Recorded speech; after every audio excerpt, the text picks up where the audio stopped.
is up.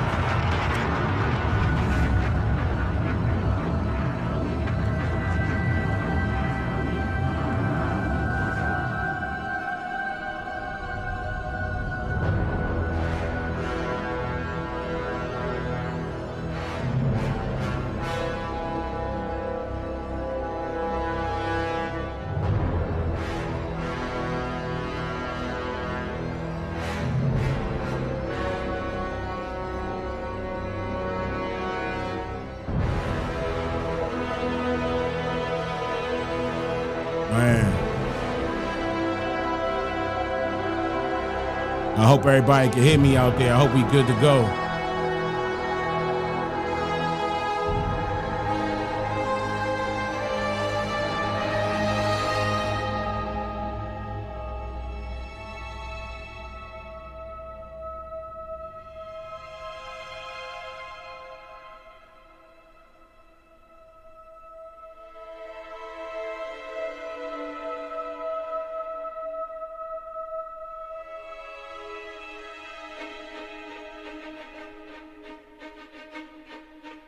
We loud and clear, right?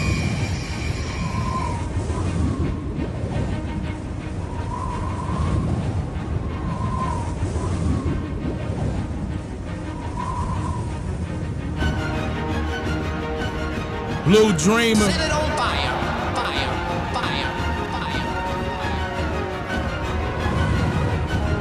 Thank you, Blue. I appreciate that. Thank you for the 5 gifted. Eric, thank you for becoming a member. Mabel, thank you for becoming a member. We loud and clear? All right, excellent. Excellent.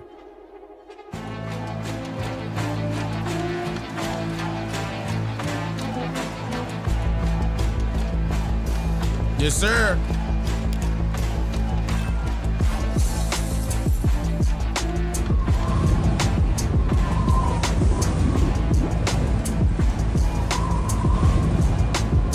Raymond, 22 months in a row. Is up. Audrey, thank you for becoming a member as well. I appreciate that too, Blue.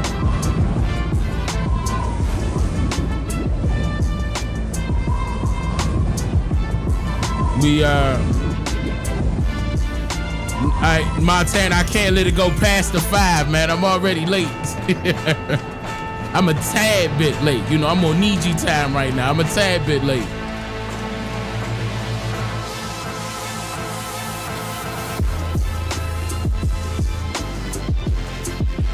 Doctor in Alabama checking in. What up, Alabama? Iowa in the building. Little Rock, Arkansas in the building. Audrey, thank you for boosting it up. Matter of fact, members, y'all got videos coming up too, so be on the lookout for that. Y'all got a few I'm coming. Some stuff I ain't get a chance to put in other videos. Y'all about to see exclusively. Michigan in the building. West Point, Mississippi in the building. Bridgeport, Connecticut. Pittsburgh, PA. Oklahoma, Cali. What up, Oklahoma? What up, Cali? What up, ATL? What up, Columbus? What up, Mississippi? Duval in the building. South Carolina in the building. Dallas, Texas checking in. NOLA, New Orleans, what up? What up, New Orleans?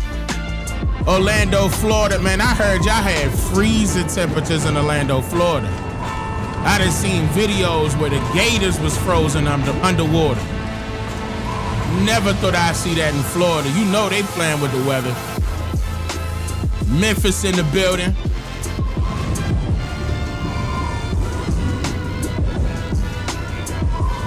Terrence, thank you for the 14 months. Oklahoma in the building. I see you, Terrence. Okay, thank you for being a member. 1 month. Hey, welcome aboard. I appreciate that. We got more coming for you. Bad News VA, what up, Virginia? Toronto, Canada, I see you. Grand Rapids, Michigan in the building. What up, PG Dragon? Oakland, Cali in the building. What up, Cali? Hey, Cali. Oh, let me switch these screens.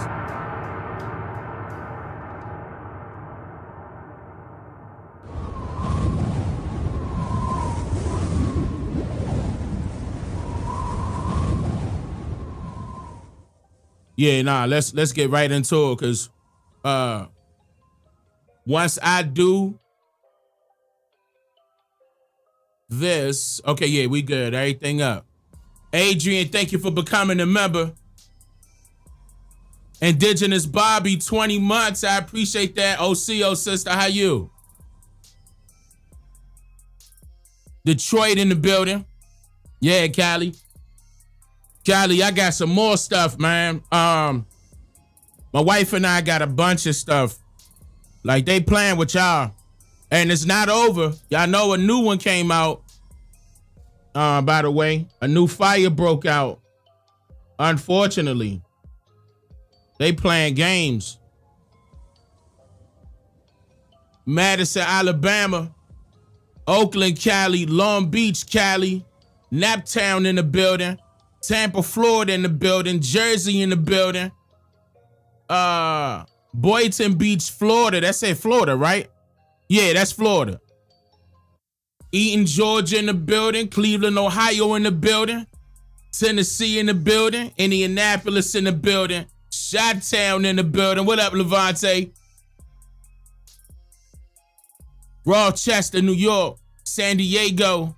ATL in the building. Huntsville, Alabama. North Carolina in the building. Queens, New York in the building. DMV in the building. That's DC, Maryland, and Virginia. What up? Inglewood, I see you. Boston, what's going on? B-More in the building. What up, Baltimore? San Antonio, Texas. What's up? Houston, Texas. What up, H-Town? Motor City in the building. I see you. Jacksonville, Florida. Norfolk, VA in the building. Newman, Georgia. Columbus, Georgia. Etowah River, Georgia. Look at Georgia. Youngstown, Ohio. BK in the building. What up, Brooklyn? What up, Brooklyn? You said cold ass Michigan, huh? What up, LA? What up, Los Angeles? DeCarlos, I appreciate that, brother. Thank you for the dono. David Stacy, been a member 42 months in a row. I appreciate that. Thank you, David. Toronto, Canada, I see you.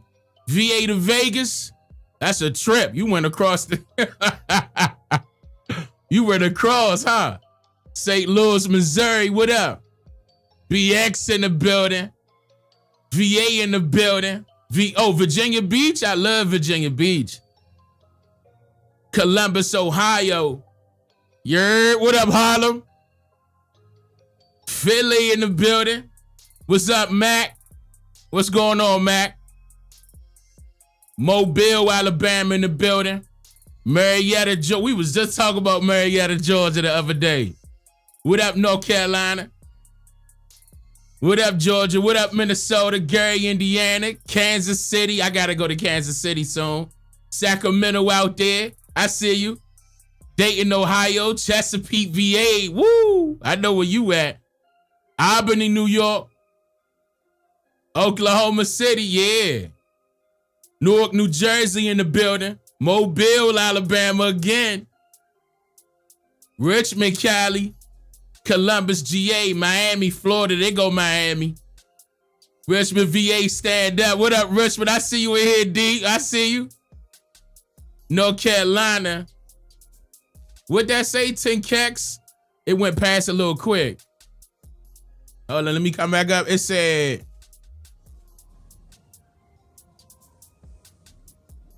Wait a minute, where is that? Oh, Tic Tac, salute, brother. I appreciate that. Hampton, VA. Topeka, Kansas. That sound knee deep in Kansas. That sound far. Toledo, Ohio. Now you good? You don't got to slow down. I'm going to go back. I got the little feature now where I could go back. You ain't even got to slow down. Orlando, Florida. North Las Vegas. Mississippi. Pensacola, Florida. Cincinnati, Ohio, Hempstead, Texas. You said hometown GHS. Natural. Oh, y'all talking to each other in the chat. Look, y'all gonna meet y'all folk up in here. What up, Roanoke, VA? Mound Builders of Mississippi. Mound Builders of Mississippi. Nashville, Texas in the building. Yeah. What up, Baton Rouge? Tomboy, welcome to the live chat. Yeah. What up, Los Angeles? I'm hugging each and every one of y'all. Matter of fact, I'm hugging each and every one of y'all everywhere in the States and even outside of the States. Canada, London, wherever y'all at. Jamaica, wherever y'all, South America, wherever. Somewhere in Europe, Africa, I'm hugging all of y'all, man. I'm wishing all of y'all well. We about to get into it tonight. What up, Pennsylvania? What up, Chicago? Oh, what up, Mexico? Yeah. What's going on? Shout out to Project Pat. Yeah, man, that's my brother, man. That's my brother. Wishing him well, wishing him the best, sending all positive energy his way. You know, he just lost his son. I'm not sure if it was gun violence or not. It gotta be because they saying he got killed. I'm gonna reach out to him when the time is right. And you know, and definitely, I mean, I already sent my condolences as well, but I don't want to be calling him and he going through that right now. But Project Pat been looking out. That's a very good brother. And he lost his junior, you know what I'm saying, at 21 years old. That is very unfortunate. Very unfortunate, man. Shout out to Memphis. You know, y'all know I love y'all. Project Pat been showing me love ever since I was 18. So me and him go way back. I'm always going to show love to Pat.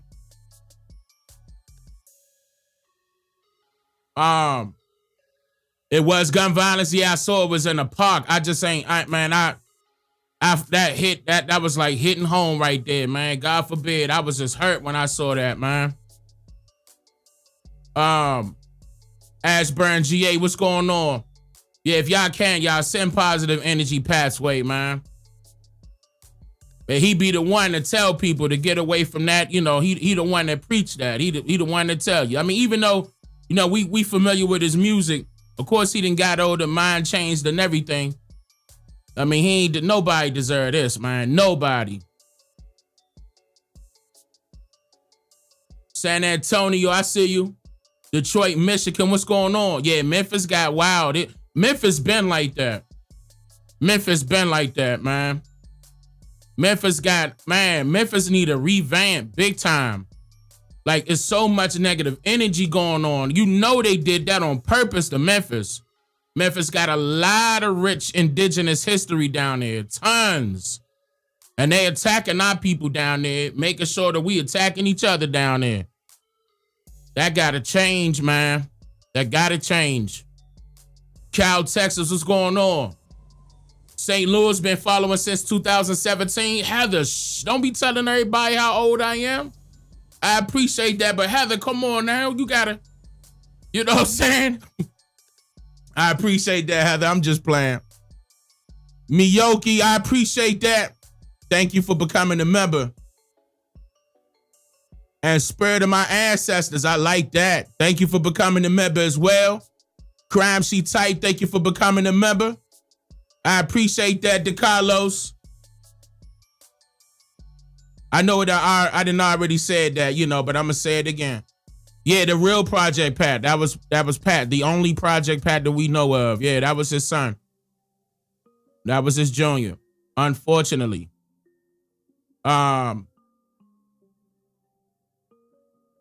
Absolutely, Miyoki. I appreciate that. Be on the lookout. We got members only content coming your way. Chief Land, Florida. What up, Bruni? I see you. Listen, on a positive note, man, seriously, because I know it's a lot of negativity going on. I'm wishing everybody well. And I mean that, like, not only just tonight, I'm talking about the days ahead, the years ahead. Right now. I demand positive energy over every single one of y'all that's listening in right now. You understand what I'm saying? Right now. Always keep your head up high. We got things we got to do, of course. And of course, I'm about teaching history on this channel. Of course, I specialize in American Indian history, but I talk about it all.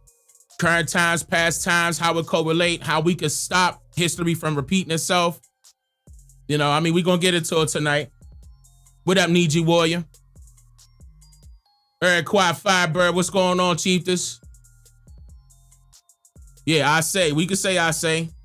That's another way of saying peace. You can. I don't got no issues with that.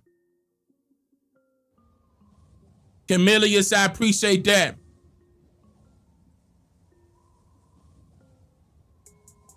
Wait a minute, I think I ran. Yeah, James Kelly, thank you for becoming a member as well.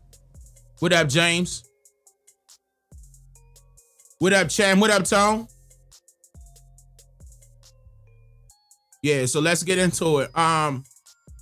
Tonight for sure, you know, I'm about positive energy. It's unfortunate certain things that I gotta point out before I get to the positive message is the negativity, you know, so you can be aware of that. It's all about bringing awareness. And I'm gonna get to those messages. The first thing that I'm gonna put up is something that Trump did, which is positive. Hold on, matter of fact, something that Trump did here recently, I'm sure you guys are familiar with. He was, you know, signing executive orders galore the day he got in office. And the one that I really love the most, you know, out of all of them, was this one right here. This was pretty major. Let me Lastly, sir. Oh wait, not this one. Hold up. It was this one. All right, so let me play this one. Make sure this is turned up. So this is what he did recently. Then I'm gonna talk about what he did today. This next item is a directive to the federal government ordering the restoration of freedom of speech and preventing government censorship of free speech going forward. Freedom of speech, preventing government censorship going forward. This is absolute fire. Let me tell you why.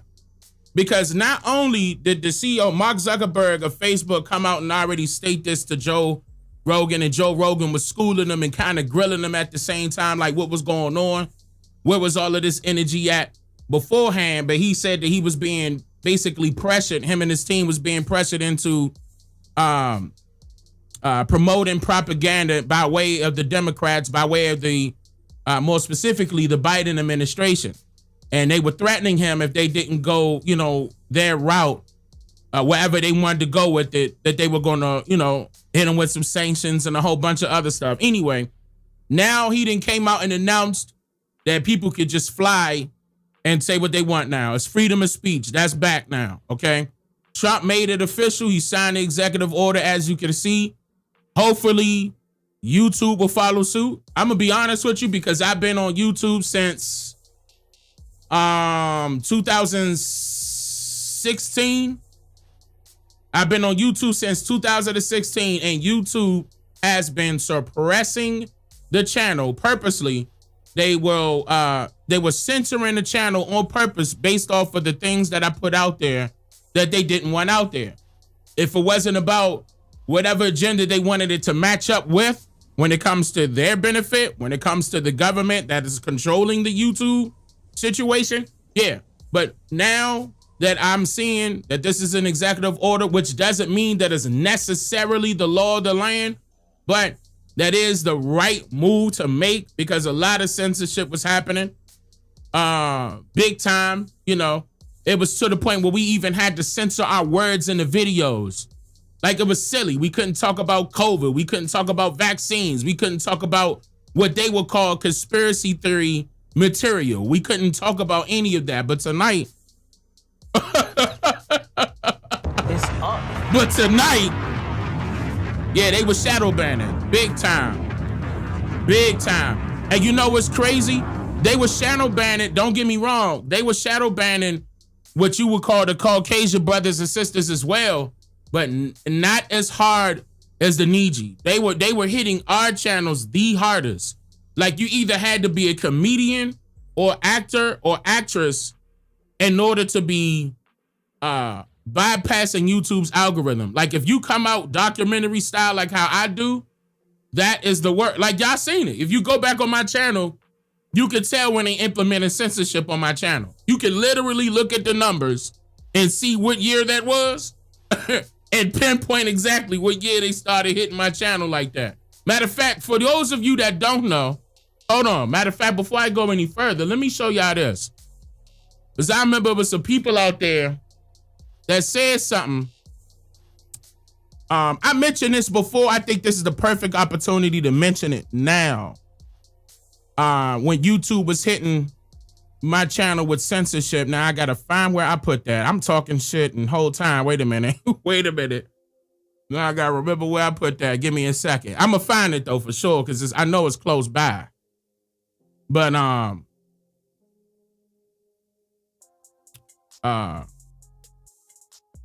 let me see. Let me grab this real quick. Before I move any further, I want to show y'all. I want to prove to y'all what they did to my channel. You know, I can only speak for myself, even though I know they were hitting other people's channels. But I know for a fact that they were hitting I even brought this up with those people that they send to us. They call them YouTube managers or YouTube whatever. I mean, they cool YouTube partners. That's what they call them. They cool, but a few of them that I had in the past were being nosy. Their job was to see exactly what they're doing to my channel and how it affected and how I feel about it. Right? It was like that. Hold up. Let me. All right, hold on. I'm pulling it up on this side. Hold on, I had to open up my other drive real quick. My other drive opening up. But yeah, they were sitting up there just, recording, asking questions, being nosy. I never really liked that, but I said, you know what, tell you what, I'll do it. I'll play along with it. And my wife sat right beside me. We was listening to them. Why? And they, of course, we got to be on camera and everything. And I mean, I'm like, what is the point? I mean, I understand that y'all want to assist me with certain things that happen on YouTube, but let's be real. The main reason why I would need your assistance is because of what you guys are doing.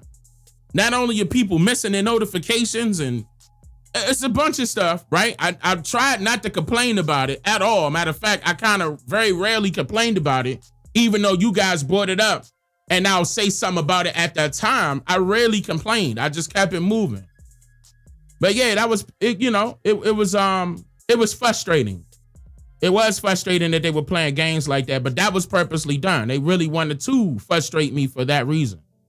They try to get people to hurry up and wave the white flag so they won't, have to worry about people like me and other people that they want gone off of YouTube. But that time is over with now.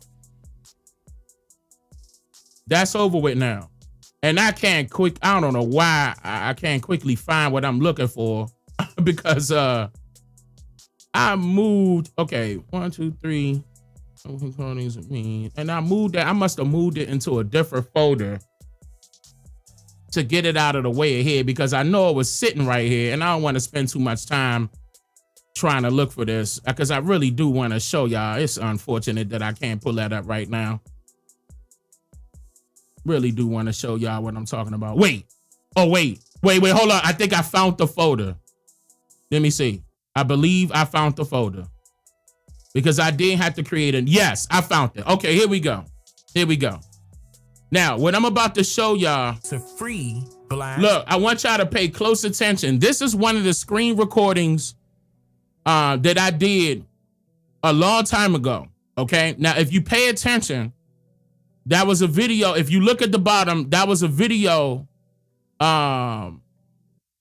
in 2019 that I did. And you see the views was at 289, right? But that's not the point. The point was that at that time I had 1.3 million subscribers at that time.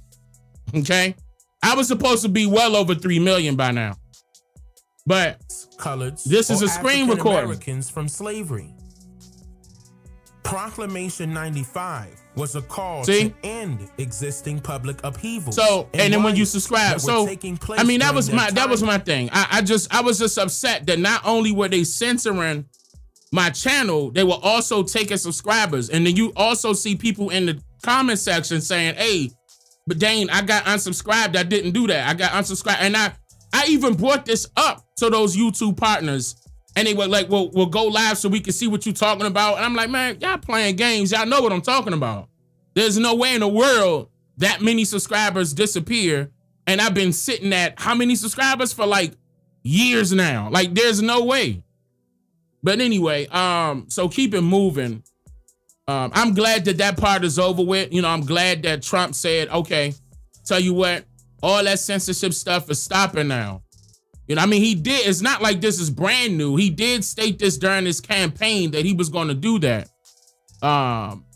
You know, and I'm glad that he did. I'm glad that he followed through with signing that. Then he doubled down with this. In addition, I'm pleased to report that America is also a free nation once again. On day one, I signed an executive order to stop all government censorship. No longer will our government label the speech of our own citizens as misinformation or disinformation, which are the favorite words of censors. And they were doing that especially during the COVID-19 era. Like, that was 2020. Like, especially during that time. COVID-19. Ain't nobody but the government doing this. All this censorship. And they came out and said it. Especially the Democrats came out and said they was going to get this done. Disinformation and misinformation. Those who wish to stop the free exchange of ideas and, frankly, progress.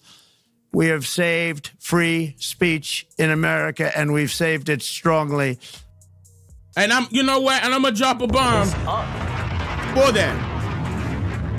I am. I'm going to drop a bomb for that. I'm very thankful for that. You know, because now these folks got to listen. I mean, that's another reason why they wanted TikTok up out of here, by the way. You know, they trying to make it seem like, oh, it's a national security threat. You know how long TikTok been out and now you talking about something, it's a national security threat? That's cap. You capping. The reason why is because it's people on TikTok exposing y'all. That's what's going on. You know what the problem is. We all do, right? The problem that you would see in your eyes. But I'm just glad, you know, I'm really thankful that this is happening. Because now we can get back to the normal. Remember how they tried to, at that time, stay around 2020? They were going to say the new normal. Remember the video I went over? And how all of the news reporters were repeating each other verbatim. Technically, they had to read the same script. This was the new normal. The new normal was to try to come up, fall up under this so-called democracy and to go by their rules and regulations, you know, based off of having one government. You may have heard of it, the New World Order, right? It's already here, but that doesn't mean that it has to be implemented or adopted by us, the people, because it's supposed to be about the people. Now, a lot of people got behind Trump because they feel as though Trump is for the people. Now, I told you, hold up, because I'm not sure. Like, I'm telling you, even though there is some things that he is doing that I do like, okay, I'm still not sold into thinking that he is about the people for real, even though he would try to make it seem as if he is. He's still the president. He's still the president, and that's what people forgetting. Like, it's not like he the president of his own of his own congregation, administration, and this is stuff that has been out here for years as far as the 1850s are concerned, dealing with the Congress, after Congressional Congress, you know, we all these legislative branches or three branches of the government. Man, I'm not, the deep state is still there. He said he was going to drain the swamp. Yeah, okay, him linking up with Elon Musk is not draining the swamp. Like, straight up. Him linking up with Elon Musk is not draining the swamp. I don't care what nobody say. So how I feel about it, how I look at it is, I'm like, okay, let's see. But I don't got time. We shouldn't be having time, like 4 more years to be waiting to see what this guy gonna do or his administration is gonna do. Yes, I'm not saying that what he has done as far as these executive orders is not good. I'm not saying that. But these are executive orders.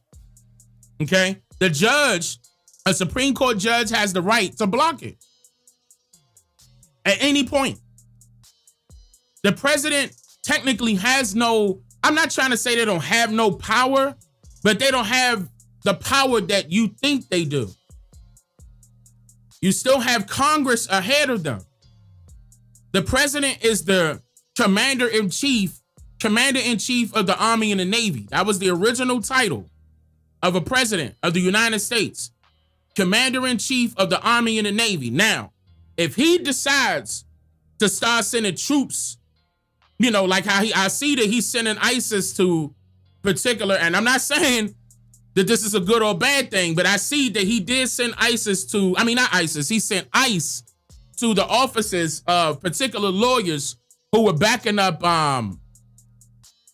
foreigners, illegal foreigners over here. Like, because he got rid of that program that Biden came out with, helping them, you know, with free this and free that, free healthcare and all sorts of stuff. I'm glad he did that. And then he's raiding the offices of these lawyers that's helping these people.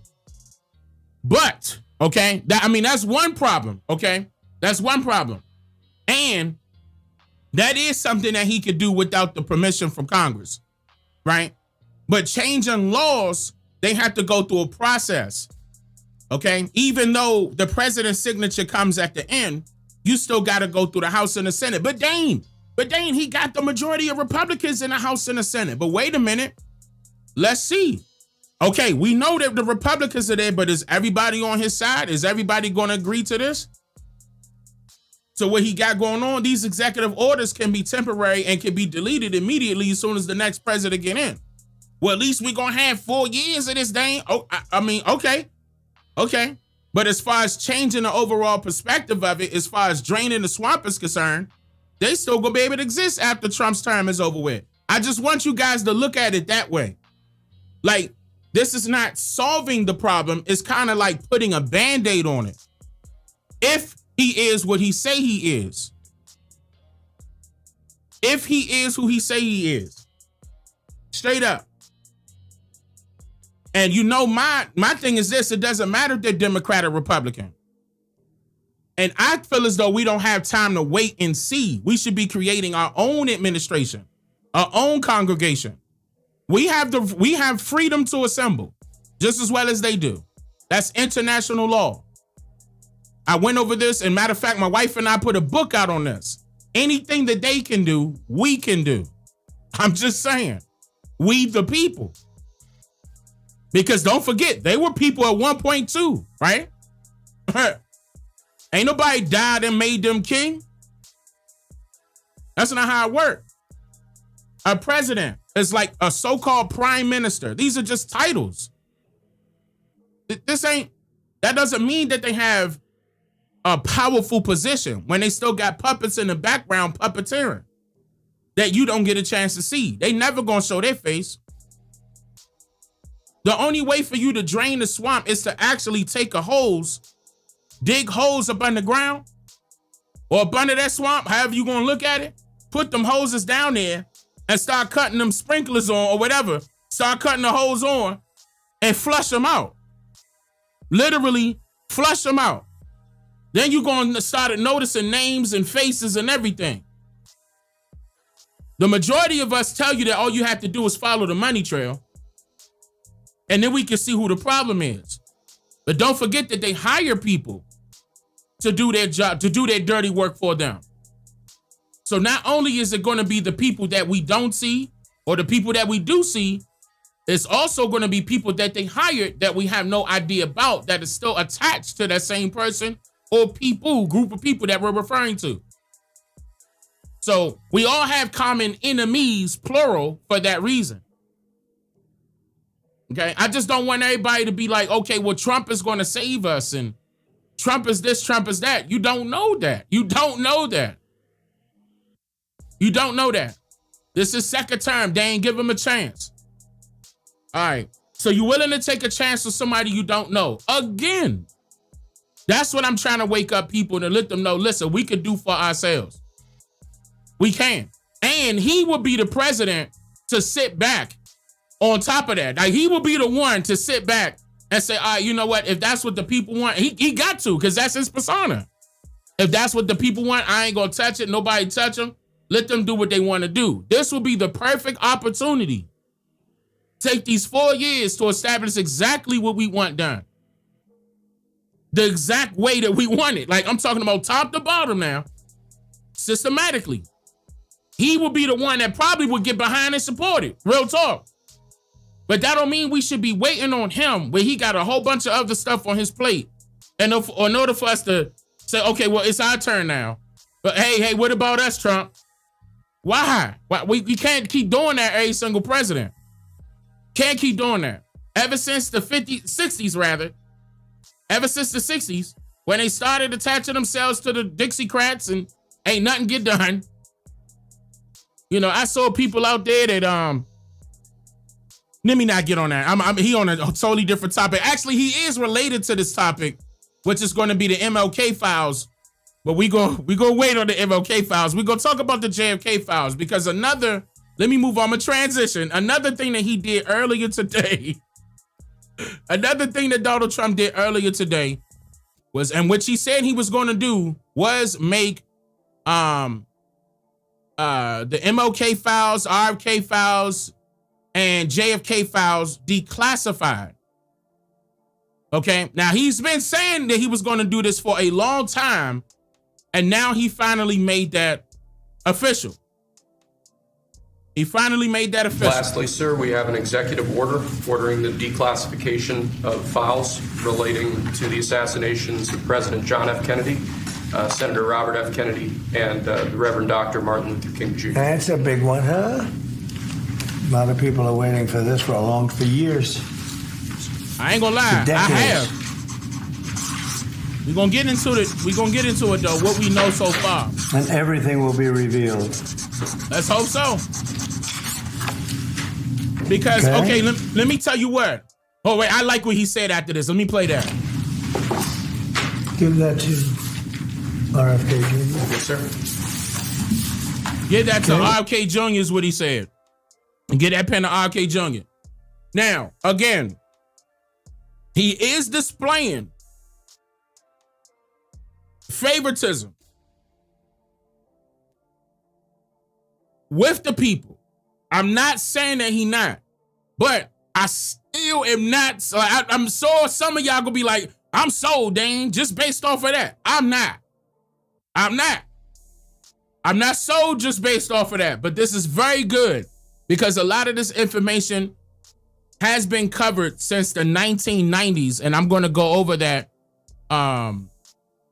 right now, dealing with the JFK files and what we know so far. Some of you may not be familiar with certain things that have came about dealing with that, and I want to talk about that because of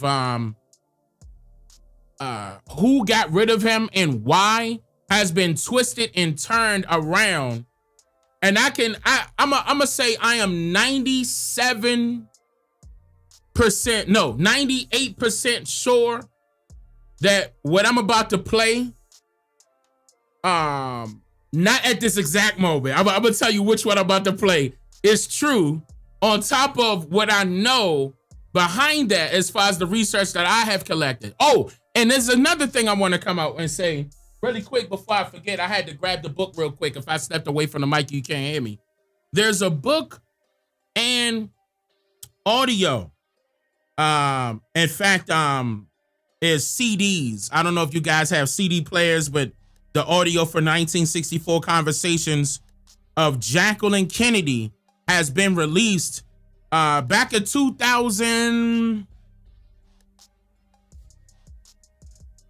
I want to say 2011, if I'm not mistaken, when this was released. But now the audio clips have been included, where she was being interviewed by a guy named Arthur Schlesinger. I believe his name was Schlesinger, but I have that. Okay, and I have it in front of my hand. Yeah, Schlesinger. I'm looking at it now. I forgot that his name was going to be on there. But Jacqueline Kennedy, which is the wife, you know, y'all going to know him as her as Jackie Kennedy, was the wife of course, John F. Kennedy. And this was soon after that situation happened when he was assassinated, and she started giving her take. Now, all of this information was ordered to be sealed tight between 50 to 75 years after that. If I'm not mistaken, it's either between 50 or 75 years. It's one or the other. Okay? But the daughter, Carolyn Kennedy, said, forget it. I'm going to put this stuff out whether she get in trouble or not. She made it public. Okay, now this was prior to Donald Trump signing this executive order stating, hey, make all of it public. So we do know of Well, at least I do. I'm not sure if you guys was following this. I'm familiar with a lot of information dealing with Kennedy and what was told and what was held back. And she was held back for a very similar reason as to Martin Luther King was held back. Like, well, his family rather.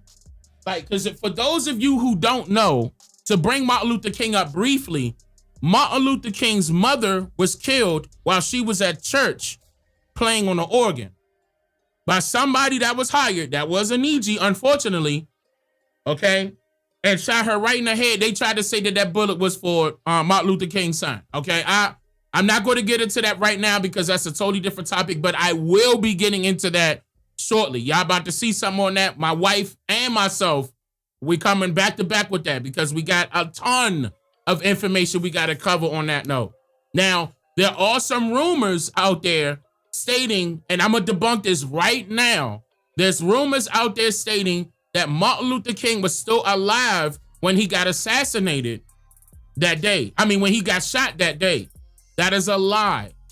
I'm going to tell you that right now. They said that Martin Luther King got killed at the hospital. That is a lie. Martin Luther King did not survive that shot. The same way John F. Kennedy got killed was the exact same way Martin Luther King got killed. Both of their heads was blown off at the time. Now, I'm going to be playing information. Heads up. I'm going to tell you right now, I'm going to be playing information to let you know why that is the case, because these things have been circulated across the internet. And then, of course, at that time, when they were censoring everybody, a lot of this information got swept up under the rug, and not too many people were able to see that. But tonight, I'm willing to risk it to let you know, listen, okay, what I'm about to play is creditable because I went behind some things that you're going to see to make sure that this is true. I'm going to be playing that later on because that part is the longest, but I'm going to warm you up with a few other takes really quickly about what people were stating, his Secret Service agents, like people are surrounding the situation, and then we're going to break that situation down. So I'm going to start off with, 1 second. I think I'm going to start off. Hold on. I'm going to go to newest or recent, and then I'm going to go older. Let me double check something real quick.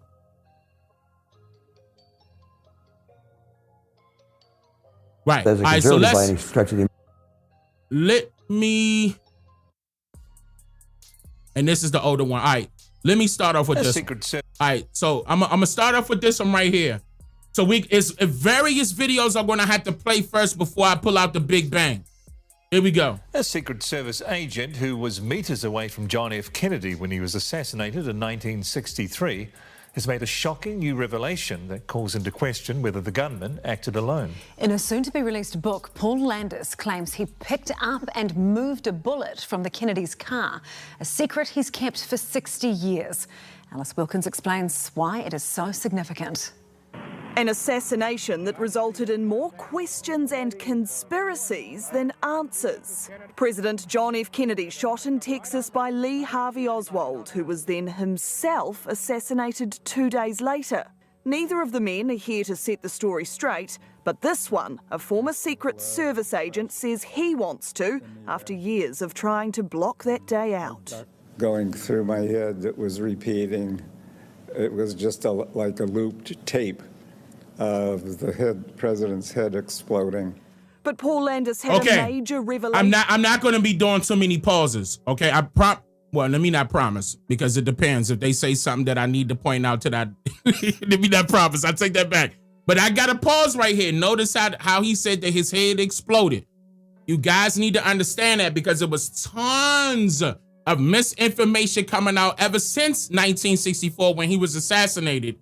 Okay. In order to steer the narrative away from who did it, okay? Same thing with Martin Luther King. I'm talking about very similar situation, very similar. Matter of fact, and RFK as well. So I'm gonna get into I'm gonna get into it a little bit more here later on down the line, but I gotta play these so you can understand what the narrative was. So they was trying to, reinforce it inside of everybody's head. Like, hey, this is what happened. This is the truth. And this was all a lie. And you're gonna see what I'm talking about. To share one that he's the majority of it was a lie. Now. Watch. Moments after JFK was shot, the Secret Service agent says he picked up a bullet from the back of the president's car and carried it to what he thought was JFK's hospital stretcher. This is the place to leave the bullet that will help them resolve what happened. Except the stretcher ended up carrying the other injured passenger from the vehicle, Texas Governor John Connolly, and that led authorities to believe... Don't forget that Texas Governor John Connolly, I believe... Okay, basically, let me grab this picture real quick so you can see what I'm talking about. Really quickly, I'm about to go back to it. Hold on, let me make this big screen. Okay, so you have Jackie right here. You got John right here. This is the Texas governor right in front of them. Right here with my, can y'all see this? Yeah, right here with my, where my mouse is located. And then you have security, and then you have a driver. Okay? Let me, I was just about to go further. Let me leave it like that. But yeah, so you can see who they talking about. So the Texas governor was right there. Now you're also gonna see me play something that's gonna show you that some of the people weren't too fond of Kennedy being in Texas. I'm gonna leave it like that. I'm gonna leave it like that. I ain't gonna go any further. Wait, let me make sure I don't, display no naked pictures. My bad, y'all. Hold on. I'm just playing. The bullet had dislodged from Connolly's body. But Landis's revelation changes all that. I think it is the most important evidence in 60 years. Nothing else has come out like this that is so radically different from the standard narrative. The standard narrative, supported by the government's Warren Commission inquiry, has always had skeptics. Standard narrative. Keep that in mind. It proposed that as well as the fatal bullet that hit JFK's head, a second bullet hit him in the back, travelled through his neck and out his front, straight into the body of Governor Connolly, ricocheting into his arm. Whoa, hold up. Look at that picture. Now notice, I showed y'all how they was positioned. This will be the Texas governor. So you mean to tell me that the bullet went in this direction? I don't care what gun you got. Unless that thing is heat-seeking on a particular target, no way the bullet is going to travel like this through the president's hand, skip his head, swing around, maybe hit some thighs, and then hit his head. Stop, y'all. Stop. There's no way. How is this even possible? What gun doing this? I need that gun. What gun doing that? I mean, we talking the 1960s. We ain't talking 2025 and they got smart this and smart that. 1960s, they had technology that allowed the bullet to travel like this. I need that. Where is that? Nah, it's legal out here in Texas. We can buy that now. Where's that at? I need that. How much you want for it? I need to know the maker of that bullet here. Who making them smart bullets? Who making them smart bullets?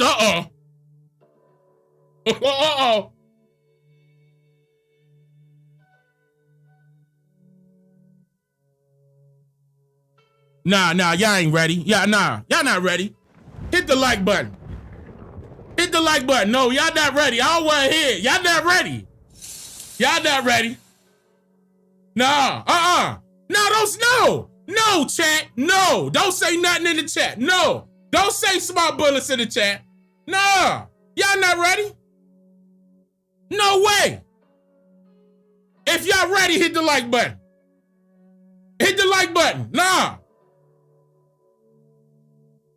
Nah, Apple ain't making this type of technology. Rasheen, don't you dare give Apple this type of Them iPhones ain't legit right now. You better not hand Apple that type of technology. Let me not start a war. I said I I wasn't gonna start an Apple Android war, but y'all know for a fact that them apples ain't worth a damn. The logo showing you that the apple been bit already. I'm gonna leave it alone. I'm gonna keep going. Connolly ricocheting into his arm and then also his leg. The theory largely decided because of that bullet found on Connolly's stretcher. It was dubbed the magic bullet. The seemingly impossible pathway was even demonstrated in the film JFK. Never in the history of gunfire has there been a bullet this ridiculous. And I ain't gonna lie, this was a good movie. I ain't gonna lie. Y'all remember that movie, right? I don't know if y'all saw this. This was a good movie, but it was all propaganda, of course, trying to further along the narrative that they wanted you to stick within your mind. That's it. I'm just saying. Has there been a bullet this ridiculous? The theory was used to help establish that assassin Lee Harvey Oswald had acted alone. But Paul Landis now says the bullet didn't travel very deeply into JFK's back before popping out behind him in the car where Landis found it. And that's encouraged people who believe one bullet hit JFK in the head, another hit him in the back, and yet another bullet must have hit Connolly, and one gunman couldn't have fired all three that quickly. It was lying in this scene. Hold on. Because we about to move on to the next video. Chat, let's see if y'all can remember. When that happened, they tried to say that was 3 shots. Let's just say that it was 3. Let's just run with that, right? When Jackie Kennedy saw that last shot, she got up and went where, y'all? Where did Jackie go? Keep that in mind. Where did Jackie go? Let me see the chat. Did she go forward? Did she go to the side? Or did she go to the back? Nah, she ain't ducked down. She ain't ducked down. She went to the back, right? She got up and started crawling out of that car while it was driving. Don't forget this. We gonna get into it. It's about to get real deep. That lets you know that she knew where the bullet came from. She ain't ducked for cover. She got out, which means that bullet ain't traveled from long distance. That bullet was traveling from right there. I'm gonna leave it right there. Landis is now 88 years old, and while many will query why he never mentioned all this earlier, it suggests the magic bullet perhaps wasn't magic after all. Magic bullet, picked up by a 28-year-old Paul Landis and placed on the wrong man's stretcher. Alice Wilkins, News Hub. All right, so let's move on to the next one. We gonna move up. That's one theory they was given. That's one theory. Let's move on to the next one. Hold on, they got that loud. Former Secret Service agent Clint Hill says providing security for President John F. Kennedy was a challenge. Another Secret Service Kennedy agent. Was mix and mingle. He didn't like anybody to come between he and the people. November 22nd, 1963 began like most presidential visits, even though it was in a part of the country, Texas, that was not enthusiastic about the president. This was an extremely conservative area. Kennedy was not labeled as a conservative by any stretch of the imagination, and so it was considered, it could be some problems that developed, but we had no threats, no information that would lead us to believe that it was going to be a major problem. Y'all heard As that, the right? president's motorcade made its way through Dealey Plaza in Dallas, Hill was on a vehicle behind the presidential limousine. And I heard an explosive noise to my right rear, to the rear of the motorcade. I saw the president. I heard an explosive noise to my right ear, to the rear of the motorcade. I grabbed at his throat and moved to his left. I knew something was wrong.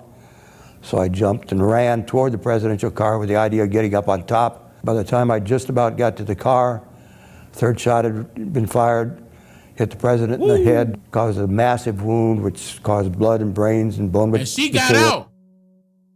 When she saw that, it wasn't no moving forward. It wasn't no ducking down. She started running out of the back. By the way, I want y'all to notice something. Why is this part blacked out? Head. Look at that. Look closely. Y'all saw that? Look closely at this part right here. Hold on. Let me make sure I got to zoom in. I got to zoom in. Let me zoom in. Hold on. Let me switch screens. Let me go big screen. Look closely. Look. This part is dark. Blacked out. Purposely. They in color. That's not. Watch. You're going to see something pop up. And watch how Kennedy react at the same time. I'm going to keep pausing. Look. See that? See that?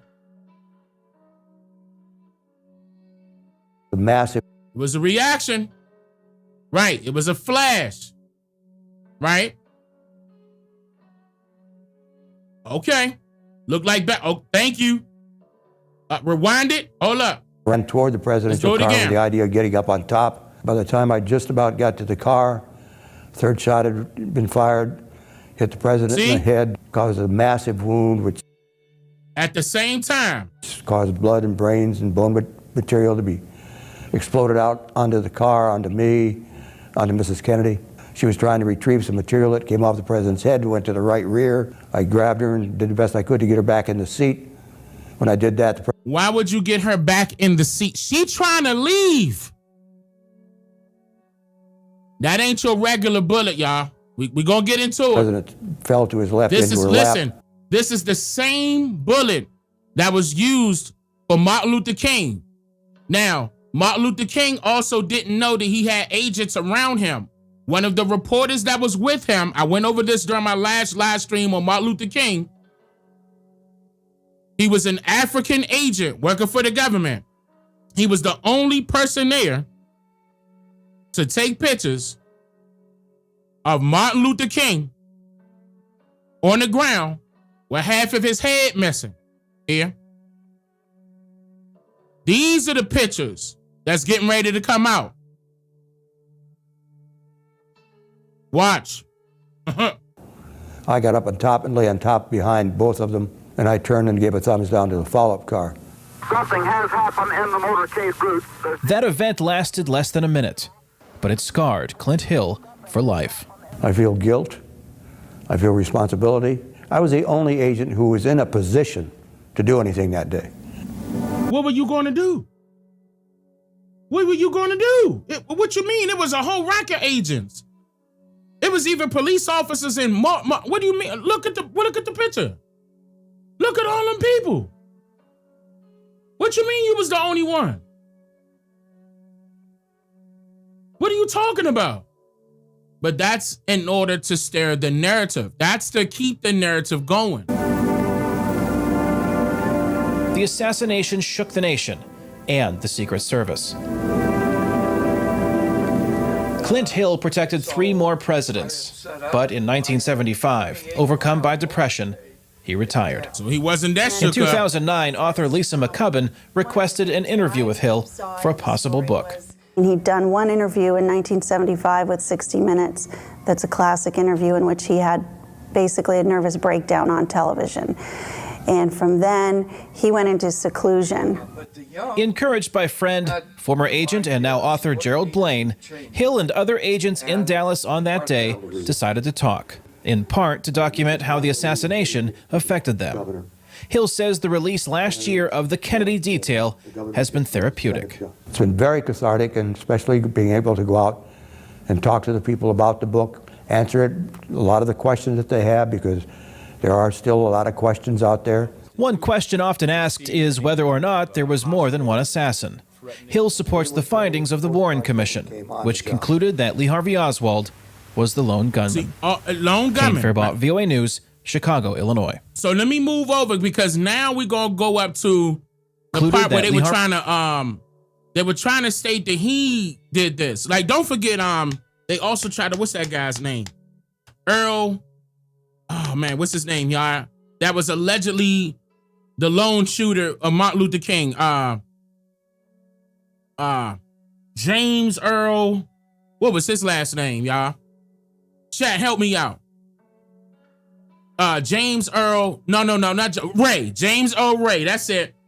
But Osworth was the same person. These were the fall guys here. These were the fall guys. This is how you know the government was involved. James O'Ray, thank you, chat. I appreciate that. Thank you, chat. James O'Ray, Osworth was in that same position. Right? They got rid of Osworth. I wonder if y'all know that. Y'all know they got rid of Osworth, I want to say 2 months later. It could have been 3. It could have been 3.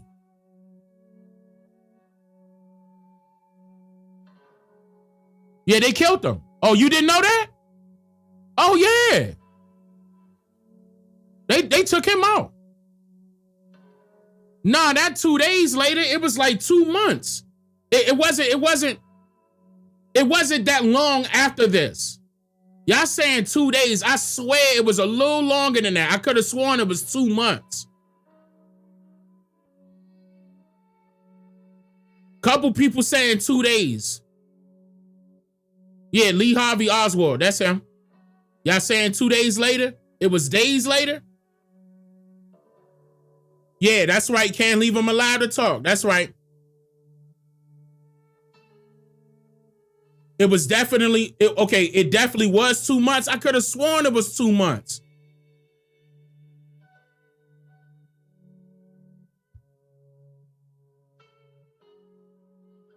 Somebody, Kevin said 18 hours. Okay, well, we know it. Okay, put it like this. We can all agree that it wasn't that long ago. It wasn't long after the assassination. Okay, whether if it was 2 days or 2 months. Somebody saying 2 weeks. Listen, all right, look, chat, stop. You said I'm saying, fair enough, thank you. One or the other, okay? One or the other. It wasn't that long ago. After that. Come on, so now we'll play another one, right?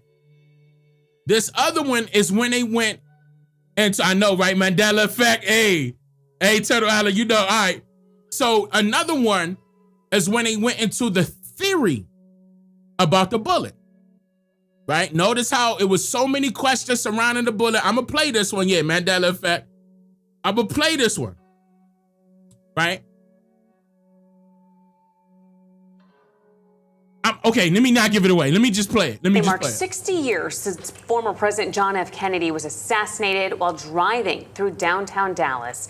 It is a historic event that has fueled theories and conspiracies for decades about what exactly happened. But now with modern technology and engineering and animation. Now with modern technology, engineering, and animation. Go ahead. Lab has found something new that has fueled theories and conspiracies for decades about what exactly happened. But now with modern technology, an engineering and animation lab has found something new. An animation lab.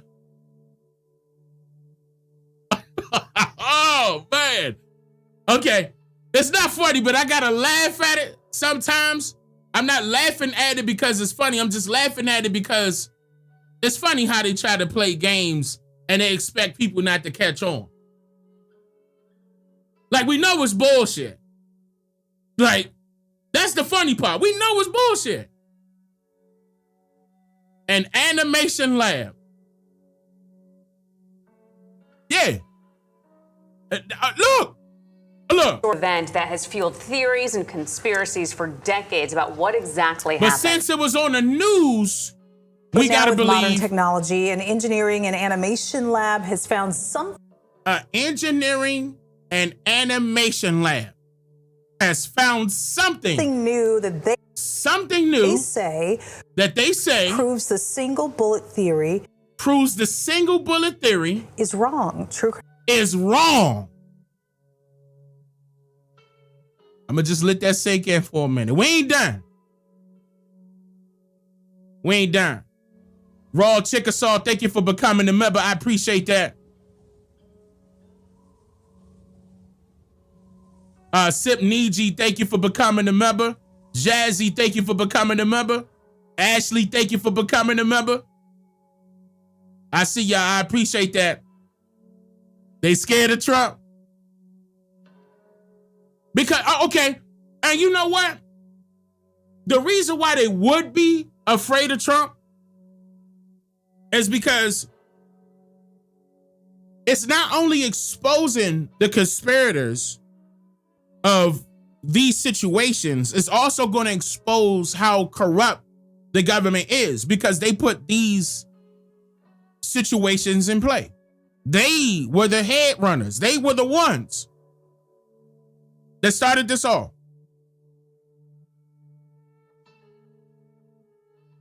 At that time, he was allegedly the only Catholic president. Everybody else was a Protestant. I'm going to say that again. At that time, he was the only Catholic president. Everybody else was a Protestant.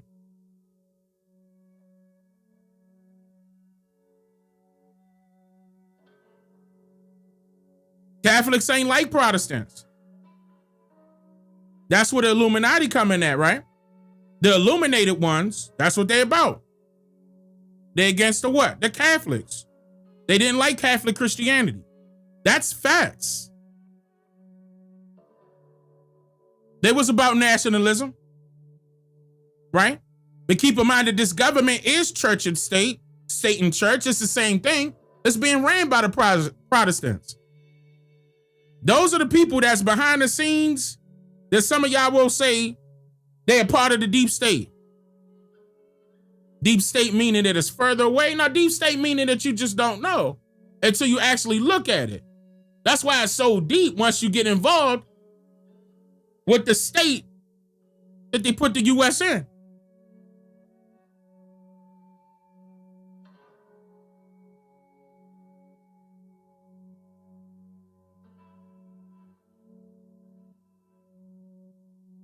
Church is state, state is church. The Puritan way of life is how they run in the country. I put that out there too. This has been ongoing for years, y'all. It ain't nothing secret about their society. It's in the forefront. This is why that government need to go.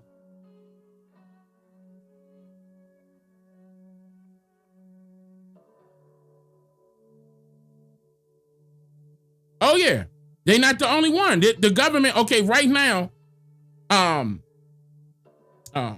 Malcolm X's daughter is suing the government for $100 million. Do y'all know about this?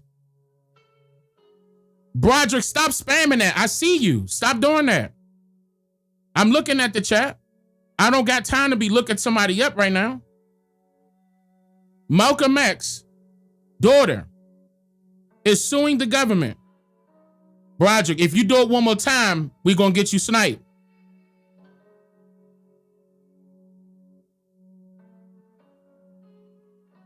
Malcolm X's daughter is suing the government for $100 million.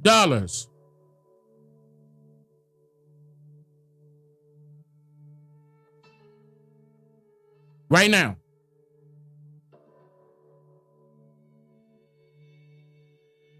For the assassination of her father. Up, see, Broderick, you done got clapped.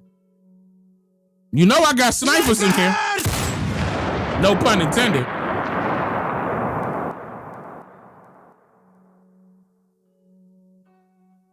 Let's keep it moving. I'm correspondent Brianna Whitney is here now to...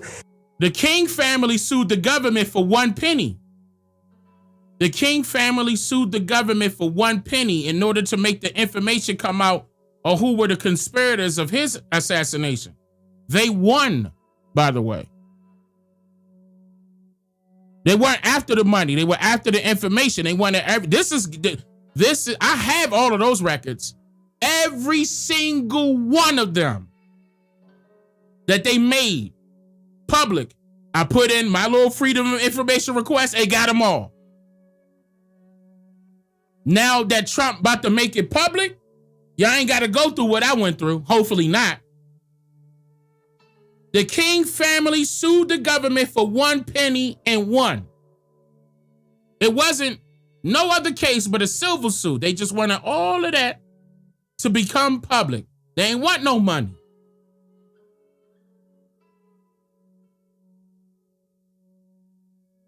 Nah, it wasn't the NAACP that killed Martin.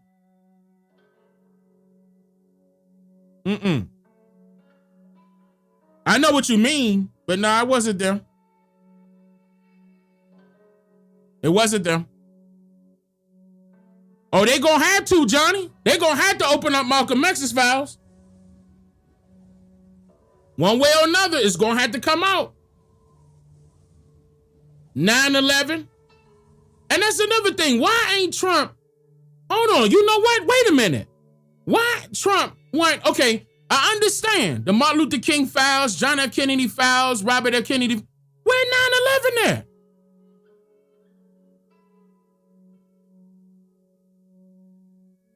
No, 9/11.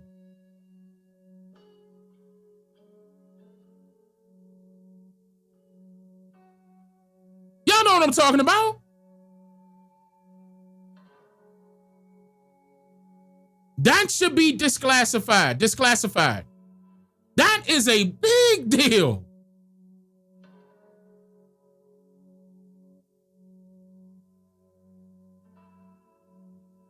I think that should be disclassified, just like everything else. But I mean, because when you look at the thing coming down, demolition style, and then hold on, wait a minute, and then you just so happen to notice smoke coming from a different level in 3 different positions, as if a bomb went off.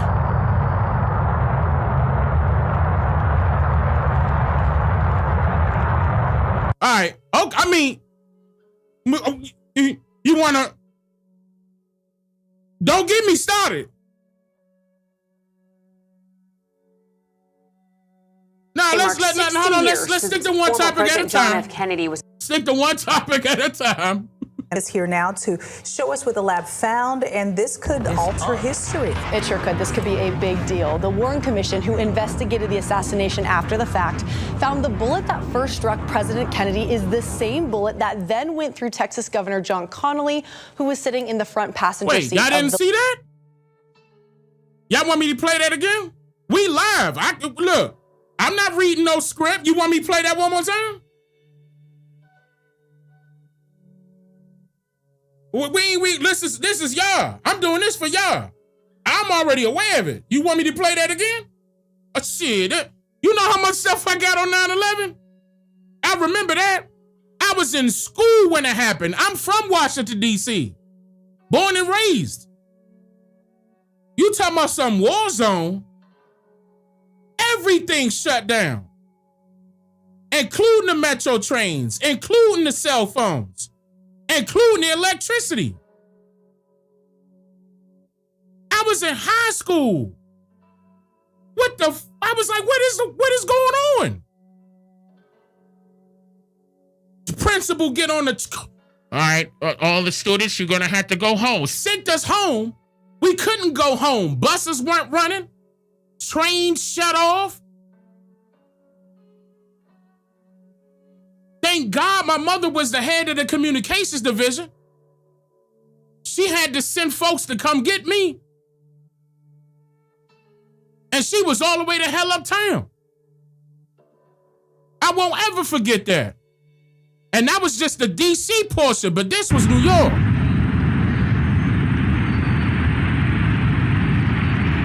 Demolition style.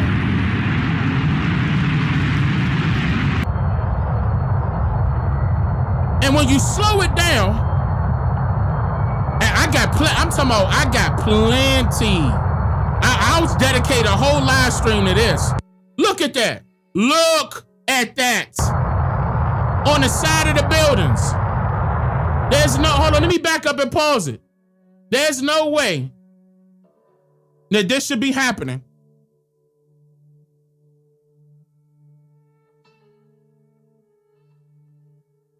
Okay. Ain't no way. Everybody talking about something, they heard explosions. You gonna tell me 2 planes knocked down the Twin Towers? Demolition style? No, no. Nothing is coming down like that unless you bomb it. There's no ifs, ands, or buts about it. From the bottom to the middle to the top, it's coming down.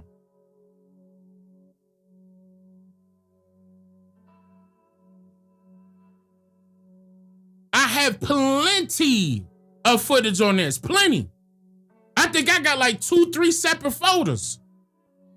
This old to me. Now, if y'all want that, I will go live about this. Put this to the side, straighten it up, and I will go live about it. I mean, since we ain't supposed to be censored now, we could go crazy. What now? You know how they love to call us crazy people. Like we out of our mind. Oh, he's a conspiracy theorist. This hasn't been proven. Bullshit. So since we know the government backed off, if YouTube do something to it, then we know that's YouTube. And guess what? YouTube could be sued.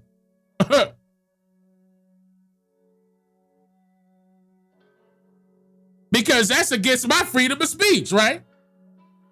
I got the right to talk about what I want to talk about.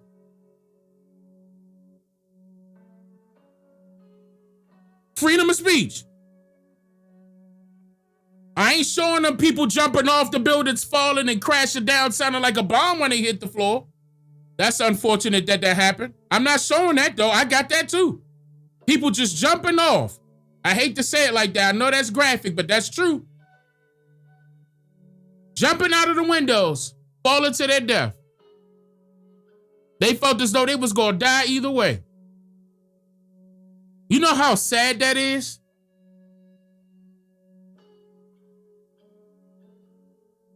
Oh yeah, this ain't no joke.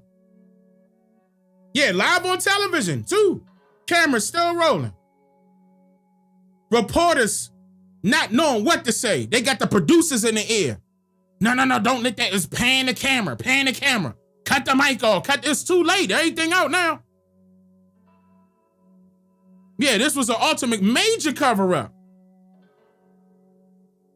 This wasn't supposed to happen. Yeah, I mean, yeah, I'll do that. If y'all want that, I'll do that. You know, those of you that are checking out this live stream later, and y'all want that, say it in the comments. Let me know. If y'all want that, I will go live on this topic by itself. I have plenty. We probably gonna be like 5 hours. I'm gonna tell you that right now. Get your coffee, food, and everything. That one gonna be long. Plenty. I couldn't put none of that out. YouTube was not having that.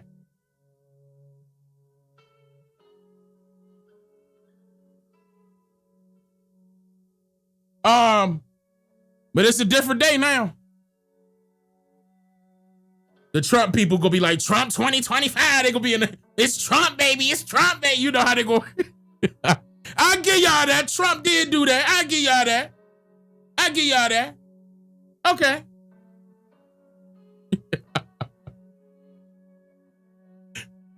Dane, are you a Trump supporter? No, you're not. Yeah, no, you're not. No, you're not. Stop. No, I'm not.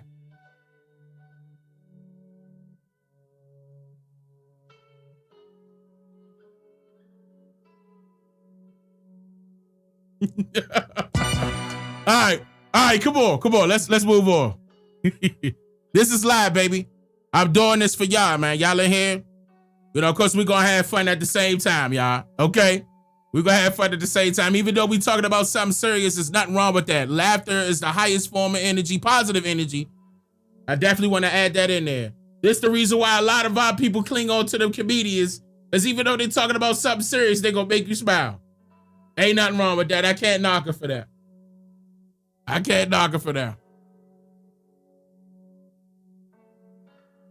Here we go. It marks 60 years since former President John F. Kennedy was assassinated while driving through downtown Dallas. It is a historic event that has fueled theories and conspiracies for decades about what exactly happened. But now with modern technology, an engineering and animation lab has found something new that they say proves the single bullet theory is wrong. True crime correspondent Brianna Whitney is here now to Mathematical show us what Jazz. the lab Thank you for found, becoming a and member. this could alter history. It sure could. This could be a big deal. The Warren Commission, who investigated the assassination after the fact, found the bullet that first struck President Kennedy is the same bullet that then went through Texas Governor John Connally, who was sitting in the front passenger seat of the limousine. This is widely known as the magic bullet or the single bullet theory. But this lab claims after years of research, the same bullet hitting both men is scientifically impossible. Wait a minute. Okay, never mind. Hold on. Let me stop. All right, let me keep it going. I'm going to keep it going. Mrs. Kennedy, a warm welcome. The usual welcoming committee presents Mrs. Kennedy with a bouquet of red roses.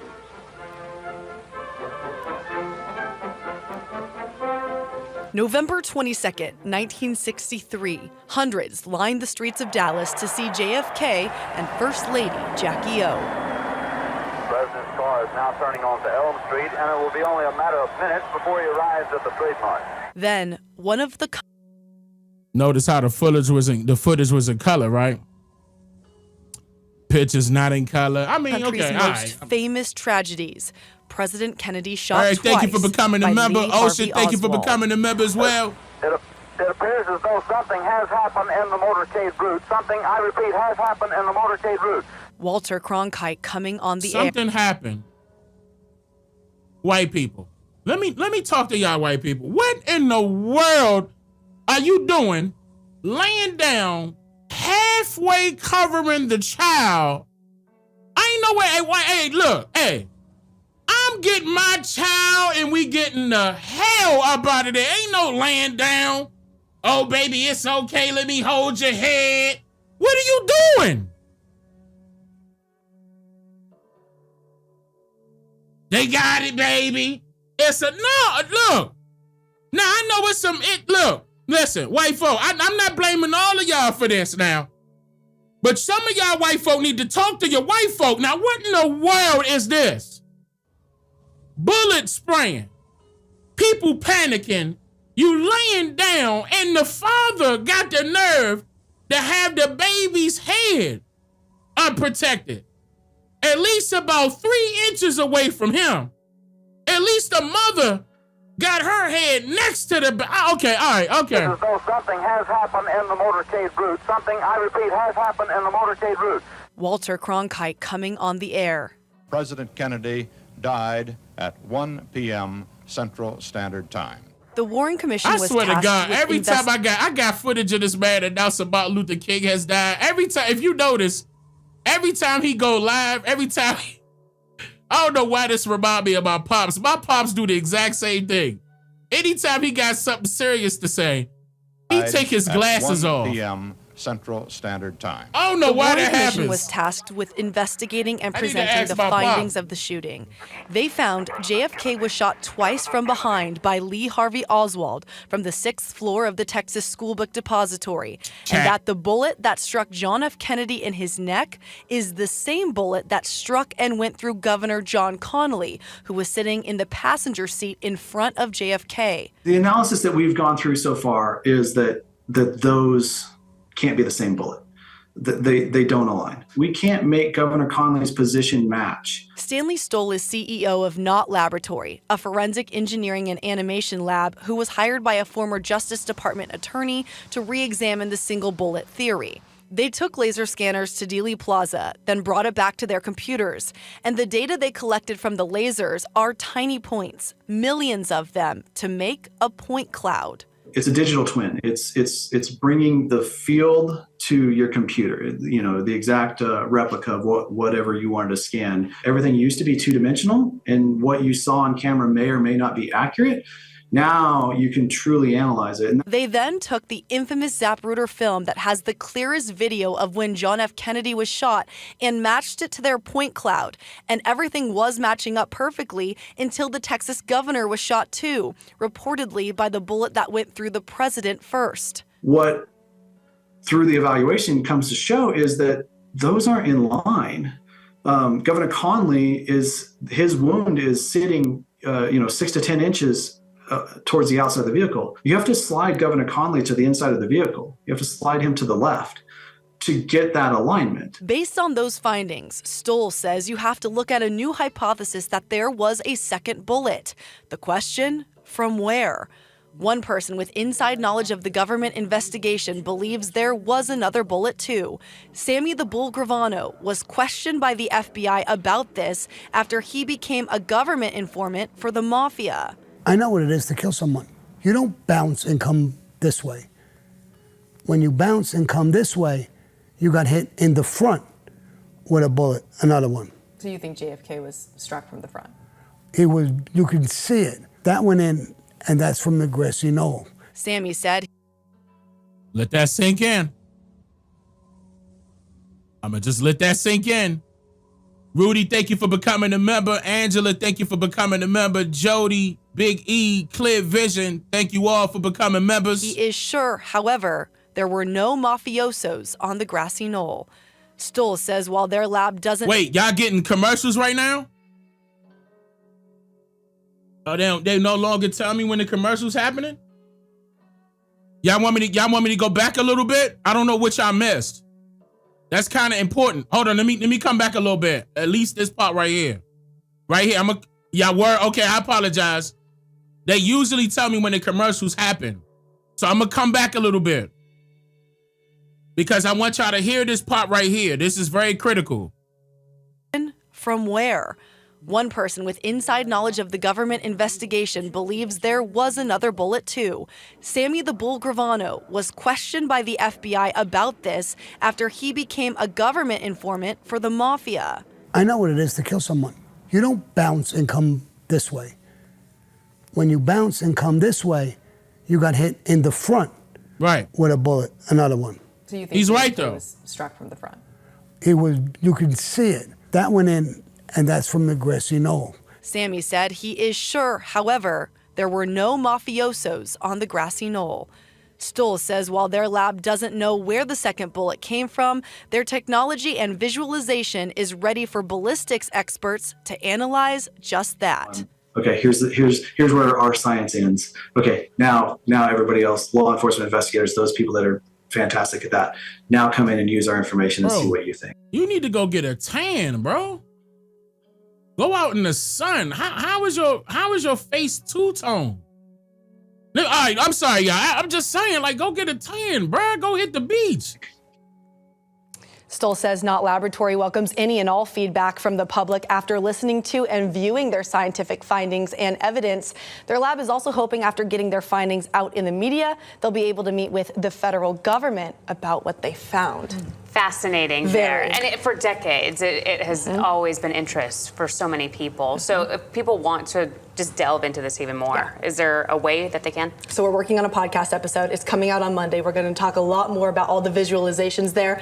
And then Sammy the Bull, that government informant. And Anyway, of course the government got a hold of that. They not doing nothing about it. But yeah, there was a former agent back in the 90s, early 90s, exact. And I'm getting ready to play this and prep y'all for this. Shout out to Brenda. Thank you for becoming a member. I'm going to play this now. A lot of people don't like this particular person. I understand why. I'm not going to get into any of that, but he has done research himself on this situation. And I'm not going to go too far into it. I'm just going to play it. His name is Bill Cooper. My name is William Cooper. William Cooper, Bill Cooper, but his name is Milton William Cooper. That's his real name. Between the years 1970 and 1973, I served on the intelligence briefing team of the Commander-in-Chief of the United States Pacific Fleet, who at that time was Admiral Bernard Cleary. I was attached to the Office of Naval... No, that's low. Let me play this. My name is William Cooper. Between the years 1970 and 1973, I served on the intelligence briefing team of the... Yeah, that's louder. Okay. All right, so let's do me a favor. If y'all still here, we be getting ready to go into this. This is major. Hit the like button. If you haven't done so already, if you like content like this and you haven't subscribed, I appreciate you hitting the subscribe button. Let's turn up real quick. I mean, can we get some feathers in the chat? Some bow and arrows in the chat? Some turtles in the chat? Can y'all spam the chat? Can we keep spamming emojis and flatten the chat? Turn up. Keep spamming emojis and flatten the chat. Hey.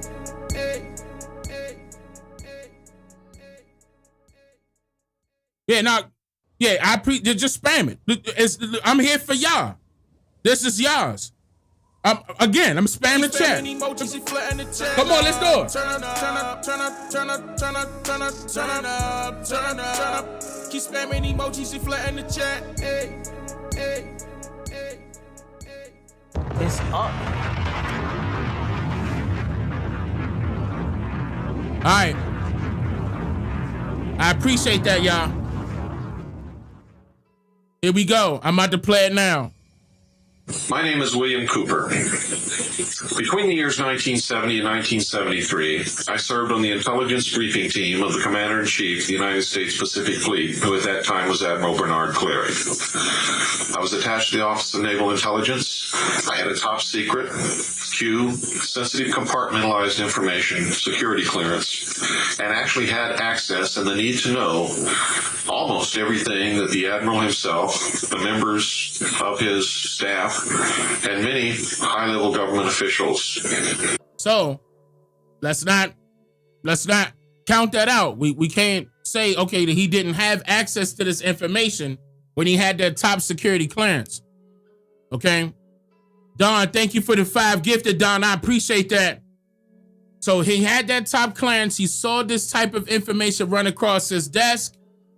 Here we go.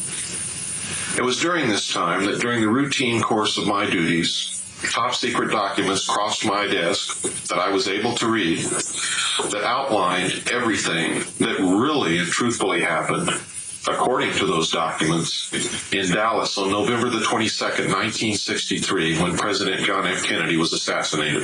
Here we go. According to these top secret documents, the intelligence community and the national security apparatus considered John F. Kennedy to be a threat to the national security. It did not explain what this meant. It stated also that he had ordered the security establishment to prepare a plan to reveal to the American people within the following year the truth about unidentified flying objects. It also stated that he had ordered... You heard that, right? Unidentified flying objects. He was talking about this back then. We talking about the 90s. Brenda, thank you for the donation. I appreciate that. Derek, thank you for the donation as well. I appreciate that. I hope y'all paid attention to what he's saying. By the way, they killed him. I'm going to jump ahead and tell y'all.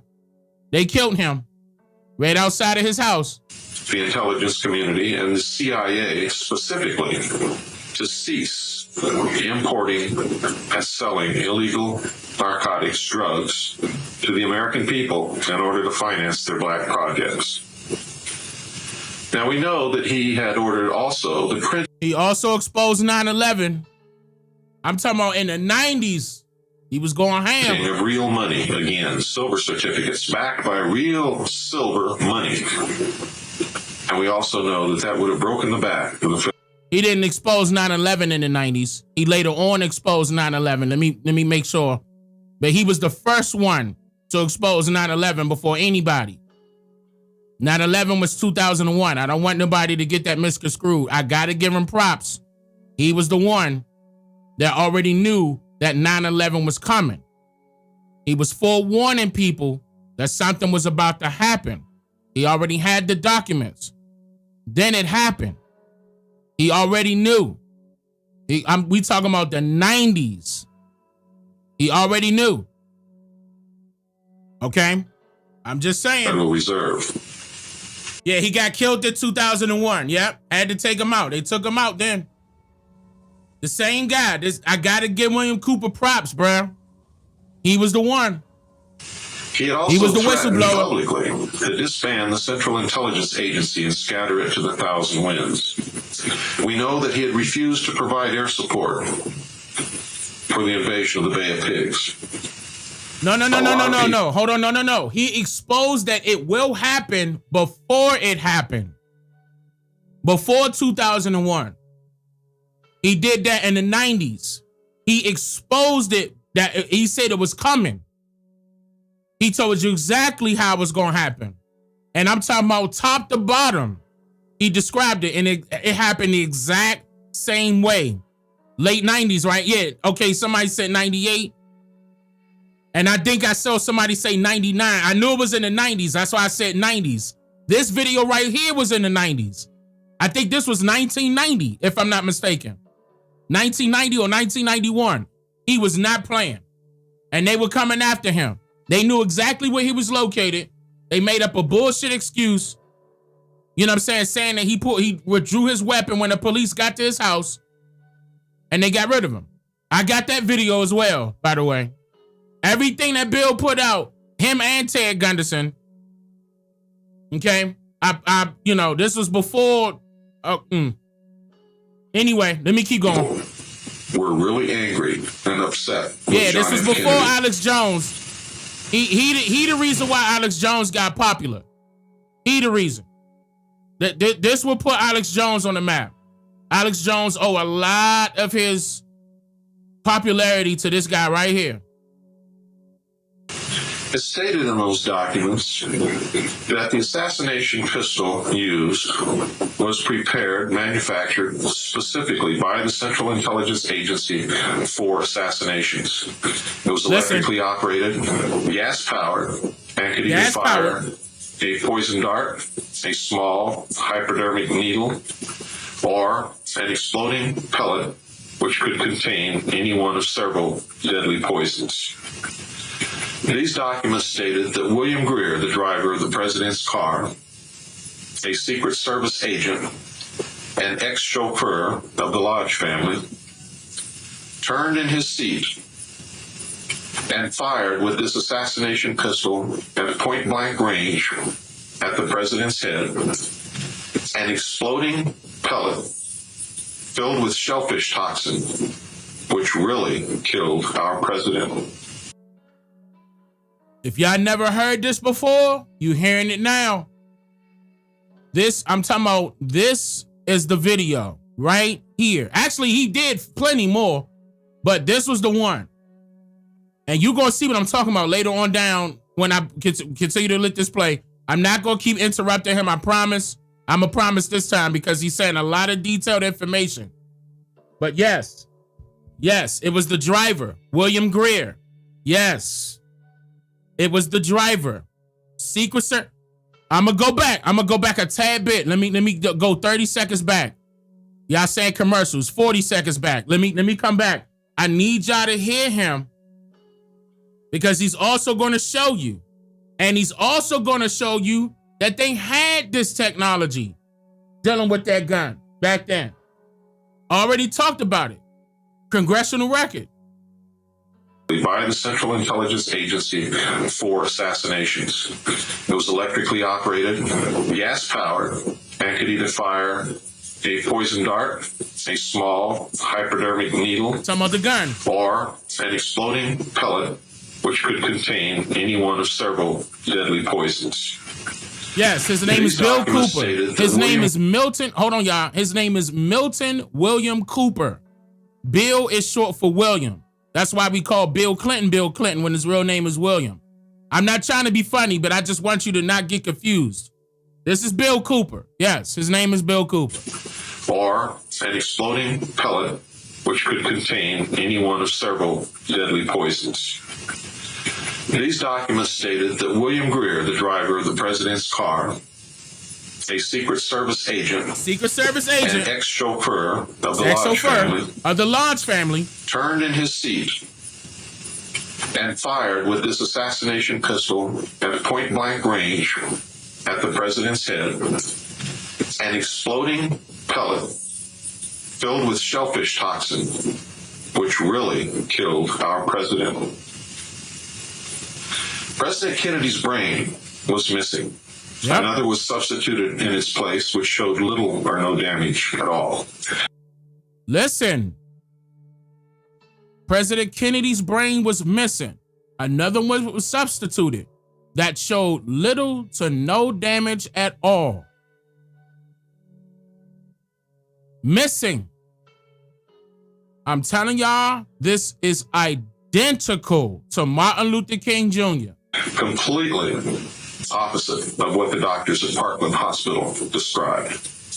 The documents that I read said that President Kennedy's body was taken out of the casket on the plane and actually arrived at Bethesda Naval Hospital a full 30 minutes before the empty casket that the public television cameras and Mrs. Kennedy accompanied. It stated that when the autopsy was performed, they found that the brain had already been severed at the spinal cord and showed little or no damage whatsoever. This has since been confirmed by independent investigators other than me. But I can prove that as far back as 1972, I told all of these details to several other people, one of whom I have disclosed publicly already. In this film, you're going to see this film narrated by a man named Lars Hansen. The film that he claims that he prepared and discovered. We really haven't gotten to the bottom of that yet. You're going to see this act, but this is a poor film. Watch closely. Keep your eyes on the driver. Remember, if you want to see who murdered a man, don't watch the man being murdered. Look around. In this instance, keep your eyes on the driver. Now, if you don't see it in this section of the film, you're going to see a better film after this at some point. I'm going to play both of them. Before this video is over, you're going to see the most crystal clear, most beautiful copy of the Zapruder film you've ever seen in your life. Keep in mind, this is 1990 or 1991. It ain't super crystal clear. I can tell you that right now. Heads up, but it's clear enough. You're going to see, without any doubt, William Greer shoot President Kennedy and kill that man. Oh no, we playing it tonight. Oh no, you gonna see years it. ago, the people of the United States The and whole the thing getting world played. were shattered by the impact of an assassin's bullets upon the helpless, unsuspecting young president of the United States, John Fitzgerald Kennedy. The horrendous wound inflicted by those bullets has penetrated deeply into the body and soul of America, destroying the very lives of thousands and the heart and trust and political will of literally millions. And the years that have passed since this tragic event removed from the world stage perhaps one of the most promising human agents of peace and progressive political development, we have been fed one officially sanctioned lie after another, beginning with a blue ribbon cover-up commission to a castrated Senate Select Committee seeking to shed light upon an event deliberately enshrouded in deception, concealment, and you outright can see false. right there, actually in black and white, even though you're going to see this later. Of literally Look millions. at the driver. And the years that have passed since this tragic event Watch the removed from driver. the world Watch the stage driver perhaps turn. one of the most promising human agents of peace and progressive political development, we have been fed one officially sanctioned lie after another, beginning with a blue ribbon cover-up commission to a castrated. What? This is the driver right here. Watch how the driver turn. Watch closely. I don't have a slow. I wish I did have a slow-mo. I'm going to implement that. I don't have a slow-mo. But they are going to slow-mo it in color later. Created Senate Select Committees seeking Watch to him shed turn. light He upon an turn. event deliberately enshrouded in deception, concealment, and outright falsehood. 25 years is long enough. It is time the truth was finally told, in the earnest hope that it will truly set us free of the murderers who pose as our protectors. Y'all going to see better. It's going to be better. What we're observing here is the motorcade in Dallas on November 22nd, 1963. As the presidential car passes behind the freeway sign, President Kennedy is struck in the throat by a bullet that was fired from the grassy knoll. As he's grasping his throat, John Connolly is turning around to his right. He at that point is struck. You notice the the passenger of the car turning back to see what has happened to the president as he turns back to the front. Wait a minute. Hold on. Y'all can't see that. Hold on. Let me go big screen. Hold on. Let me do that over. Because I just saw that my banner's blocking it. Hold up a second. Let me do that one more time. Since this tragic event removed from the world stage, Again, y'all perhaps gonna one of the see most this promising again, though, human later agents on, of peace and in progressive color. political development, we have been fed one officially sanctioned lie Watch after the another, driver. beginning with a blue ribbon cover-up commission to a castrated Senate Select Committee seeking to shed light upon an event deliberately enshrouded in deception, concealment, and outright falsehood. See there? 25 years is long enough. It is time the truth was finally told, in the earnest hope that it will truly set us free of the murderers who pose as our protectors. What we're observing here is the motorcade in Dallas on November 22nd, 1963. As the presidential car passes behind the freeway sign, President Kennedy is struck in the throat by a bullet that was fired from the grassy knoll. As he's grasping his throat, John Connolly is turning around to his right. He at that point is struck. You notice the the passenger of the car turning back to see what has happened to the president. As he turns back to the front, the driver of the car turns with his left arm over his right shoulder with a pistol and fires. You see the 45 caliber nickel-plated automatic weapon in his left hand. He's firing over his right shoulder. You see it in relief. You see his head pointing backwards towards the president. You see him turn. But you're going to see this better later on. Close up, you see the impact of the bullet upon the president. Same time. The force of the shot drives him violently backward against the back of the seat. You see Mrs. Kennedy react in horror. The ugly gaping wound, which is evident here, according to many observers at the scene, was actually created on the print. This was not the actual nature of the wound. But you notice that Mrs. Kennedy wasted no time in trying to exit the vehicle because she clearly was able to determine exactly where that shot had originated. And it was her personal bodyguard, Clint Hill, another Secret Service agent, who attempted to keep her in. What the arrow is indicating here is what appears to be the outline of a man, a hat, and his rifle. The arrow is pointing to the rifle barrel of the man in the bushes who possibly was the rifleman on the grassy knoll who fired that shot. Another view taken by another photographer. Again, you see Mrs. Kennedy trying to exit the vehicle from behind, being pushed back in by her bodyguard. A number of witnesses on the scene rushing towards the vehicle.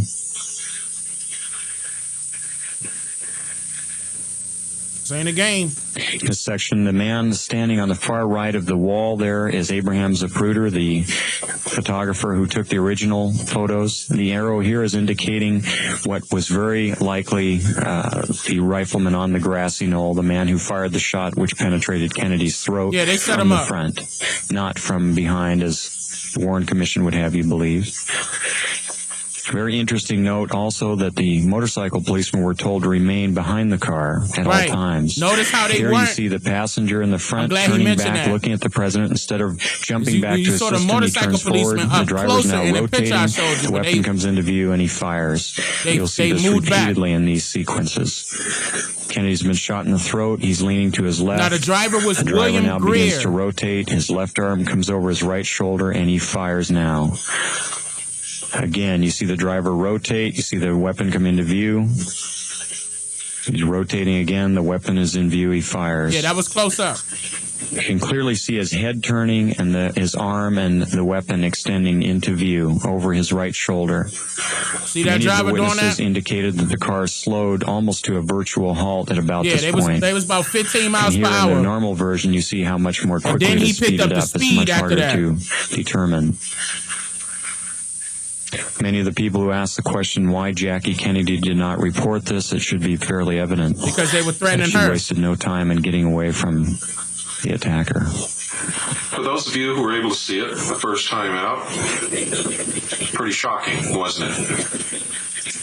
I bet it changes your mind about a lot of things. And if you still have any doubts, keep watching. But first, I'm going to show you and let you hear a statement made by President Dwight David Eisenhower when he left the office of president. He tried to warn us, and we didn't listen. I think it's time to hear his warning again. And this time, I think we had better listen.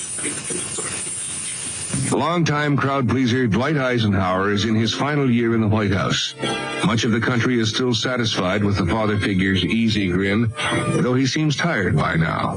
He got the U.S. out of Korea, but the economy is a problem, and some are bored with his hold-the-line approach. There is a growing mood for change. Leaving office, he fires a broadside at 2 power centers that could destroy the world. In the councils of government, we must guard against the acquisition of unwarranted influence, whether sought or unsought, by the military-industrial complex. The potential for the disastrous rise of misplaced power exists and will persist. I know some of you remember hearing that. I know that many of you have never heard it, didn't even know about it. And if you hadn't seen it on this video, might never have known about it for the rest of your life. Now you're going to see another tape. We sent the original copy of Dallas Revisited that we had obtained from John Lear, and another copy that we had obtained directly from Lars Hansen, to Japan for computer analysis. The Japanese computer analyzed the film. They agreed William Greer shot President Kennedy. No doubt about it. In fact, I woke up a whole nation, and that's what I set out to do. Only it's the wrong nation. I woke up Japan. They played that tape over and over again during prime time. The whole Japanese nation knows now who shot President Kennedy. They sent me back a color copy. Send it back a color copy. The color copy is better, much better than Dallas Revisited. But it's still not the best. But one thing that will help you, the act is circled, and they outlined what they found by computer analysis. So you're going to be able to see it a lot better this time around. Remember, keep your eyes on the driver. Here we go. 一発目が発射された直後、画面右端の運転士が振り向き、片腰にピストルで撃つのが見える。 Japan's version. Look at that. 画面の右端に見える運転士の動作に注意するとわかる。ハンドルを握った右手の指に左手でピストルを選択している。もう一度見てみよう。間もなく運転手の頭が後ろを振り向くと同時に肩のところに白く光るピストルが出てくるのが見える。Pointing out the driver.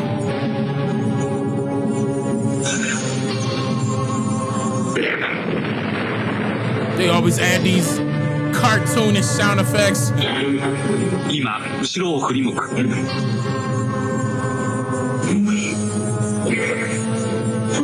同じシーンを何度か繰り返してみるとよくわかる。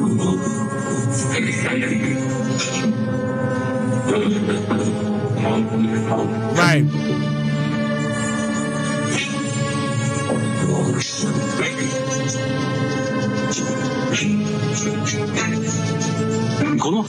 No, I got different. I'm not. We gonna be here for a minute, Courtney. I got watch. We ain't. It ain't over. More that saw it before you watched the original black and white Dallas Revisited at the beginning of this videotape. And I bet there's some wet eyes out there, and you've probably gone into the Kleenex box or into your pocket for a handkerchief. Don't be ashamed and don't be embarrassed. It never fails to bring a lump up in my throat. And for the first couple of years that I showed these tapes, I had tears in my eyes too. It's very emotional. Keep in mind, this is 1990, 1991, so the quality is the quality of back then. I've been trying to wake up America for 4 years. I'm making some progress, not enough. A lot of people severely criticized me because I didn't have evidence about the gun and I didn't have evidence about the shellfish toxin. In fact, people told me that the CIA had never engaged in assassinations. If they had just been aware of the House Select Committee on Assassinations, which investigated this very subject and this very assassination in 1976, they would know that that's not true. For it's in the archives of the film of those hearings that we find reference to the gun, photographs of the gun, film of the gun, reference to the shellfish toxin, but still no proof of the toxin. Until we watched a show on television on public broadcast station one night PBS. here recently called Secret Intelligence.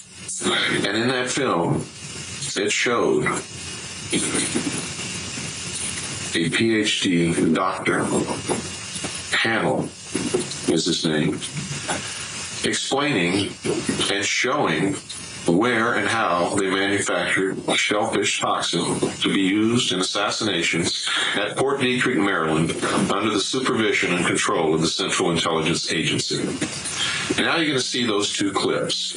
So now you're about to see that. These two clips came to me originally from a research team of Colonel Keith Ranch.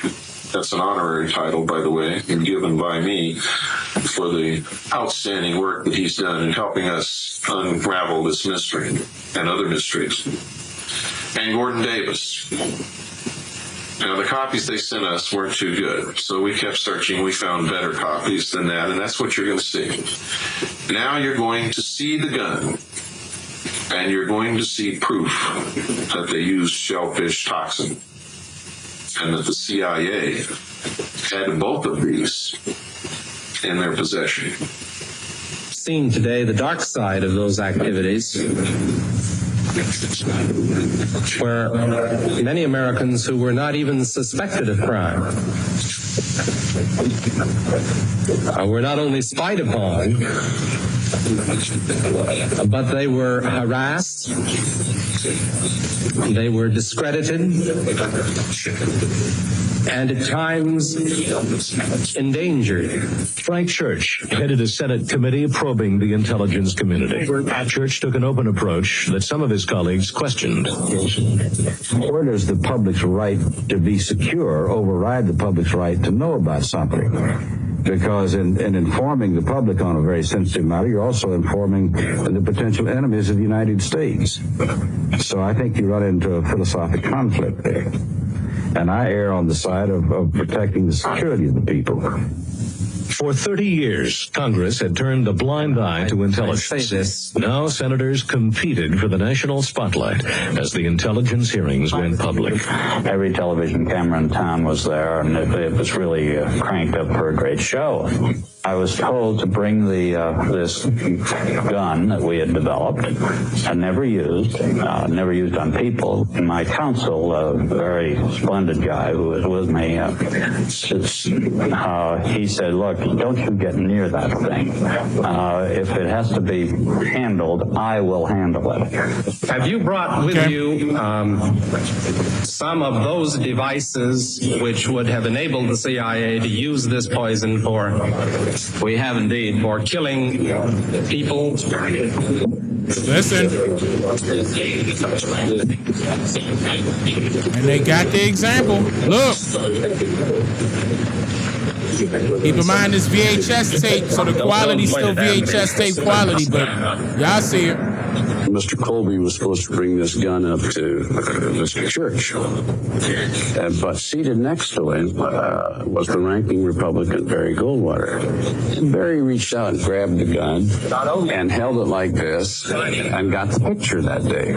Because it was in every picture in the United States and maybe around the world, every front page. And the next day I confronted Goldwater. I said, "Barry, did you know you were going to get your picture in the paper by taking the gun?" He said, "Yes, I did." And I said, "You took the gun away from the chairman?" He said, "I know I did." I said, "Where'd you learn that trick from?" He said, "Hubert Humphrey." And it worked. While senators clamored for photo opportunities, Colby devised a strategy to save his agency. If you try to hide every possible imperfection, it'll blow up in your face and you'll be worse off. Whereas if you can control it and be responsive, and give them an honest feeling of what the whole thing is about, then I think you can survive one of these things. You've heard of the doctrine of plausible deniability. Yes, and I've rejected it now, Senator. I say that we cannot depend upon that anymore. So you don't find the work of this committee unwelcome? No, I do not. As I've said to the chairman, I welcome the chance to try to describe to the American people what intelligence is really about today. It is an opportunity to show how we Americans have modernized the whole concept of intelligence. Colby's decision to cooperate was unpopular. So they were actually trying to cover themselves up for having this type of technology inside of those pistols. Popular with some former CIA leaders as who if tried they to hold on to the backing the agency's people secrets. up. You were specifically asked about shellfish toxins and shellfish poisons. You say it's inconceivable that a secret intelligence arm of the government has to comply with all the overt orders of the government. Is that an accurate quote or not an accurate quote? Well, if it's accurate, it shouldn't have been said. Well, now looks like we're on plausible denial again, is all I could say here, Mr. Chairman. Well, you're never entirely sure because, after all, many of the people in the CIA have been trained to lie. That's their job, to spread propaganda overseas. It was their job to our lies. In fact, most of it is an effort to reinforce. It was their job to not give it up. The government hired them to go kill people, and it's their job to lie about it and cover it up. Listen. People in the CIA have been trained to lie. That's their job, to spread propaganda overseas. Not that all of our propaganda are lies. In fact, most of it is an effort to reinforce the truth of what America stands for. But okay, this is the reason why you gotta, call people agents. You gotta call people for what they are. There's people out there that's promoting propaganda right now that we know is lies, right? Don't make me start naming them. There's plenty of them out there that work for these agents. Correction, let me say agencies as an agent. They are CIA agents out there right now. They calling themselves activists. Calling themselves TikTokers, calling themselves YouTubers. Calling themselves mayors, governors, senators, politicians. Right? Some of them say they're going to build a school, then go run to Africa. So they won't ever have to build that school, but got your money. Yep, judges, lawyers, cops. Okay. Y'all on it? Looks like we're on plausible denial again, is all I could say here, Mr. Chairman. Well, you're never entirely sure because, after all, many of the people in the CIA have been trained to lie. That's their job, to spread propaganda overseas. Not that all of our propaganda are lies. In fact, most of it is an effort to reinforce the truth of what America stands for. But some of the propaganda is lies. So you're dealing with people here who have been trained to mislead when they need to. But all you can do, and all we did, was to ask as many people, as many questions as we possibly could. And when we found contradictions, to pursue those contradictions by asking yet more people. If one has in one's possession or under one's control bacteriological or chemical weapons, they can be used both defensively and offensively. And by use offensively, we mean to include killing people. Is that right? Well, they have the capacity to kill people if they were used in that way. Unrestrained. Listen. For defense and offense. They asked them, was it used to kill people? Well, if it was used in that way. In other words, if they were told to do it, they're going to do it. Illegal, secret intimidation and harassment of the essential ability of Americans to participate freely in American political life shall never happen again. And suddenly it all began to roll out. The IRS was targeting thousands of Americans for tax investigations in order to chill activity on their part that they didn't like. the U.S. Army was conducting surveillance of civilians in civilian life. There was a whole pattern of this running throughout government, and it was, of course, once you saw what was going on, it was a shock. We saw the tip of an iceberg that could have destroyed American liberty. I hope y'all heard that. Assassinating Castro already existed. This is Fort Detrick, Maryland. This once secret facility was home to CIA experiments with drugs like LSD. It was also an armory for the agency's executive action capability, a program begun under the Eisenhower administration for disposing of unwanted foreign leaders. Some of the plots called for lethal poisons that were manufactured here. Dr. Everett Hennell, a microbiologist at Fort Detrick for 3 decades, worked in association with the CIA. These are what we call Class 3 cabinet systems. They're gas-tight systems for working with almost complete safety with any infectious diseases, toxins, things such as the shellfish toxin. Whoa.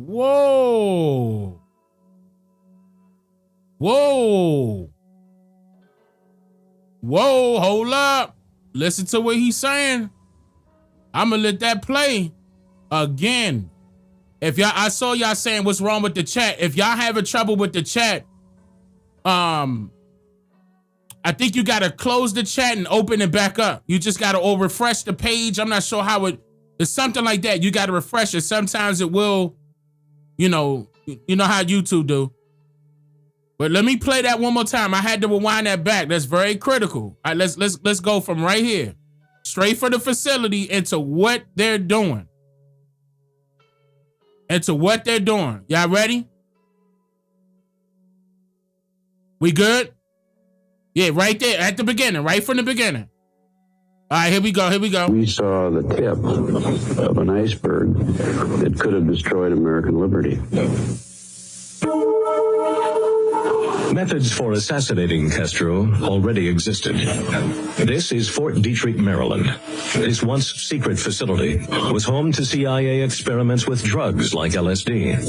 It was also an armory for the agency's executive action capability, a program begun under the Eisenhower administration for disposing of unwanted foreign leaders. Some of the plots called for lethal poisons that were manufactured here. Listen. Dr. Everett Hennell, a microbiologist at Fort Detrick for 3 decades, worked in 3 decades, microbiologist. Listen to what he says. Association with the CIA.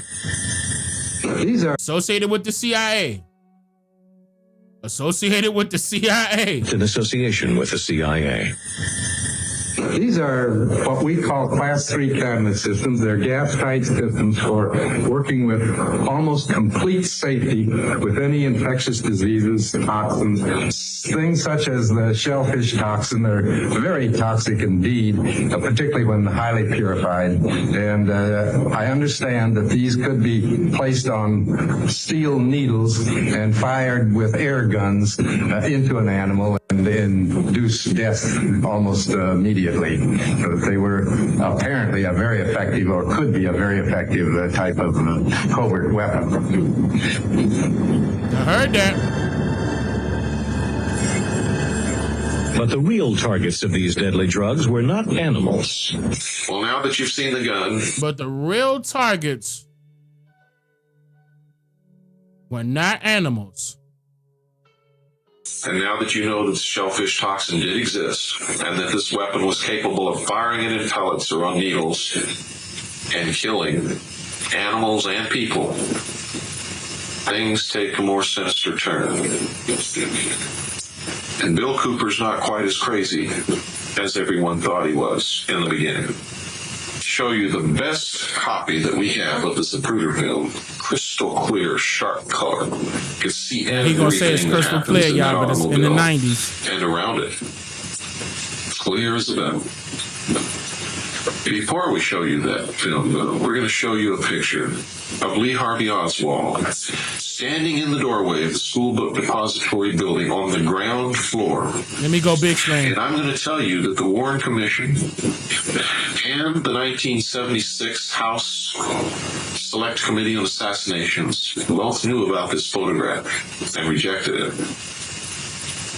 I'm going to show you a picture of Oswald in custody wearing the exact same clothes. Exactly. No difference whatsoever. Now, because there are some out there who claim that the man standing in the doorway was a man named Lovelace or Lovelady,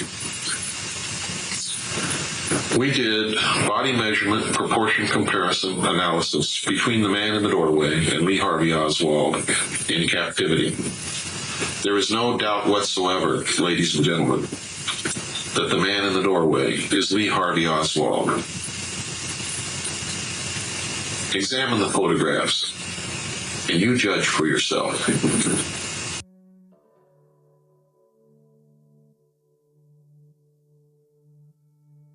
Keep in mind, it's 1990.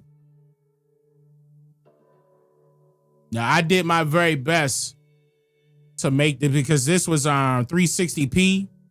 I made this, I pushed it to 1920.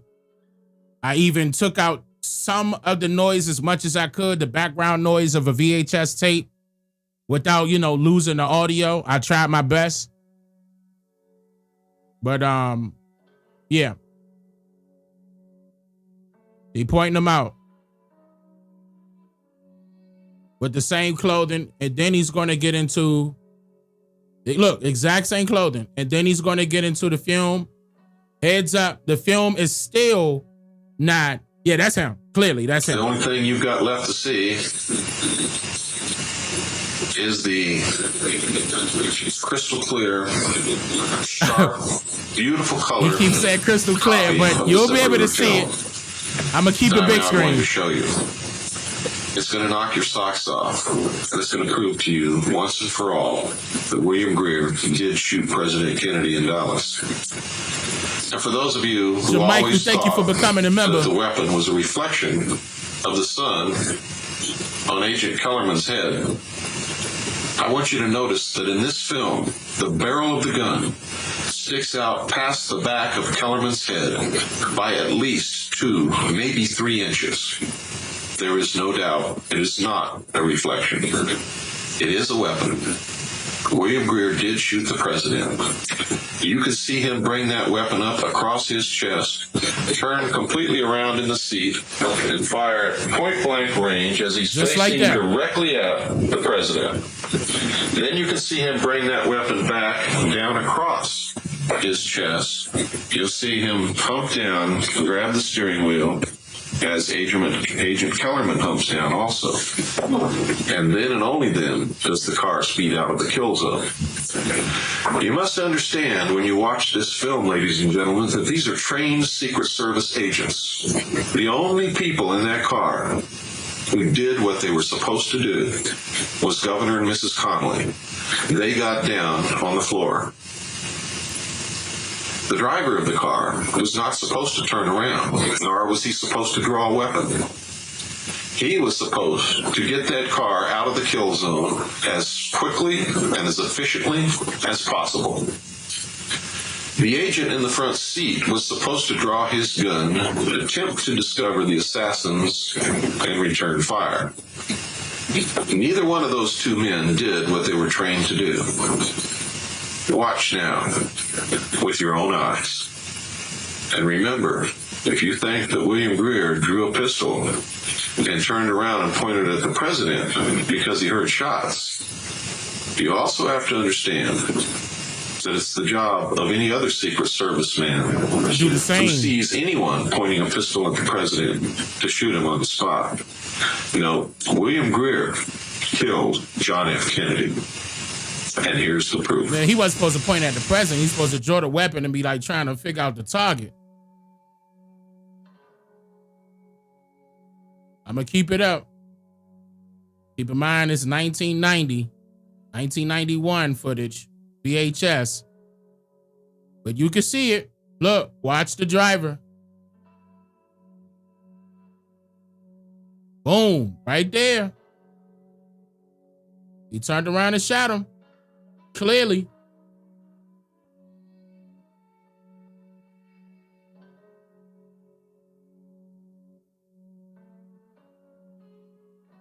And Jackie was getting up out of there. Now, a lot of this footage has been doctored that's online to block out the fact that the driver had, turned around and drew a weapon. That's the part that you don't see in a lot of the footage that is out there right now. But hopefully, Donald Trump allows this footage to come out. Maybe. I don't know. I don't know. I don't know if he will or not. I don't know exactly what he's going to do. But this should be a part of the files. Yeah, at first she was holding his head. Once she realized that half of his head was gone, she got up out of there. She wasn't trying to stay in the car.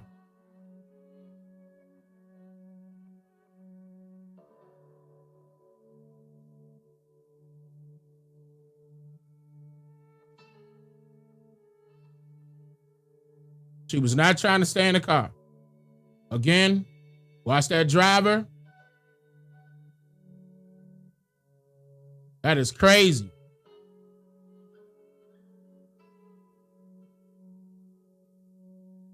Now, he was already, keep in mind, this was either the second or third shot because he was already leaning down, holding his throat because he already got shot in his throat.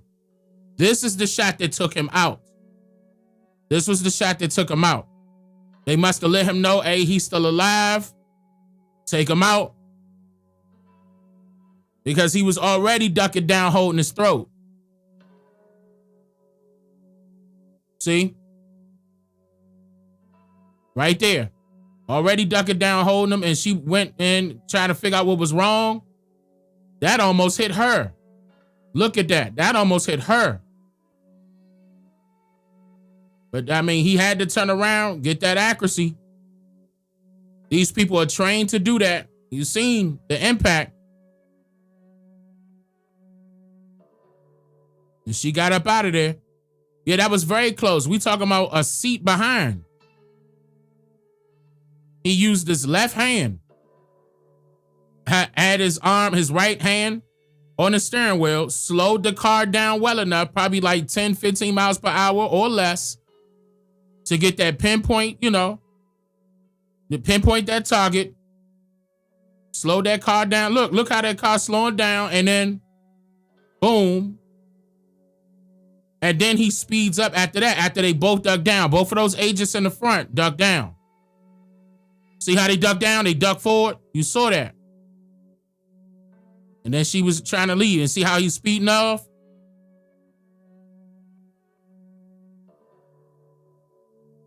I'm just saying, this is the footage. Again, this is the footage that they don't want you to see, so they doctored it up.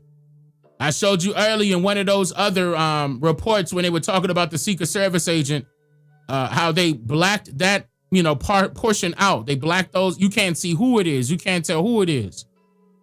But yeah, William Cooper was the first to let you guys know that it was William Greer. And if I'm not mistaken, I believe Greer passed in 85, if I'm not mistaken. And ironically, Jackie died when she was 64. Ironically. I hope that I have stirred you deeply. I hope that you're upset. I hope that you want answers. I hope that you send a copy of this videotape to your senators, to your congressmen, to the Supreme Court judges, to the Attorney General of the United States. He was not playing. Bill was not playing at all. Please, do it. And remember, don't get sidetracked by the agentur of the secret government. Remember, Robert Groden has a bestseller out on the Kennedy assassination and is now trying to tell you that Kennedy was hit simultaneously from the front and the back, is one of those agentur. Yeah, they were trying to stir the nerves. He is the man with false credentials that he was the #1 best independent photo interpretation expert in the world, was hired by the House Select Committee on Assassinations in 1976 to view the Zapruder film and tell the committee what it contained. He blatantly lied to Congress when he said that William Greer never took his hands off the wheel. Remember that. And remember this. Robert Groden is not a photo analyst, has never been a photo analyst, has never been to school on any type of photography whatsoever, has no photographic credentials at all. His resume is a complete and total lie. Wake up before you're destroyed. The New World Order is right around the corner, and the men that killed John F. Kennedy are the architects of the New World Order. Goodbye. I hope that I've educated you. Please don't believe anything that I've said. Believe your own gut, your own eyes, your own research. Yeah, he was blowing the whistle. He was blowing the whistle for sure. I'm about to play another video that he did because I don't want y'all to think that he only went to, Alex Jones and he only did a podcast. He actually, came to local news media stations and played the same video numerous times.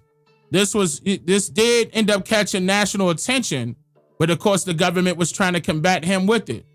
Once he got super popular, especially talking about the 9/11 situation, they took him out. Now, if I'm not mistaken, I believe it was done that same year. If I'm not mistaken.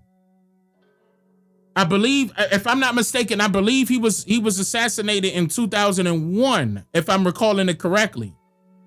But he put out that information about the 9/11 situation getting ready to happen like in 97 or 90, between 97 and 99. It was definitely before 9/11 took place. He was killed November 2001. Okay, there we go. November 2001. So right after 9/11. Right after 9/11. So what I'm going to do, out of respect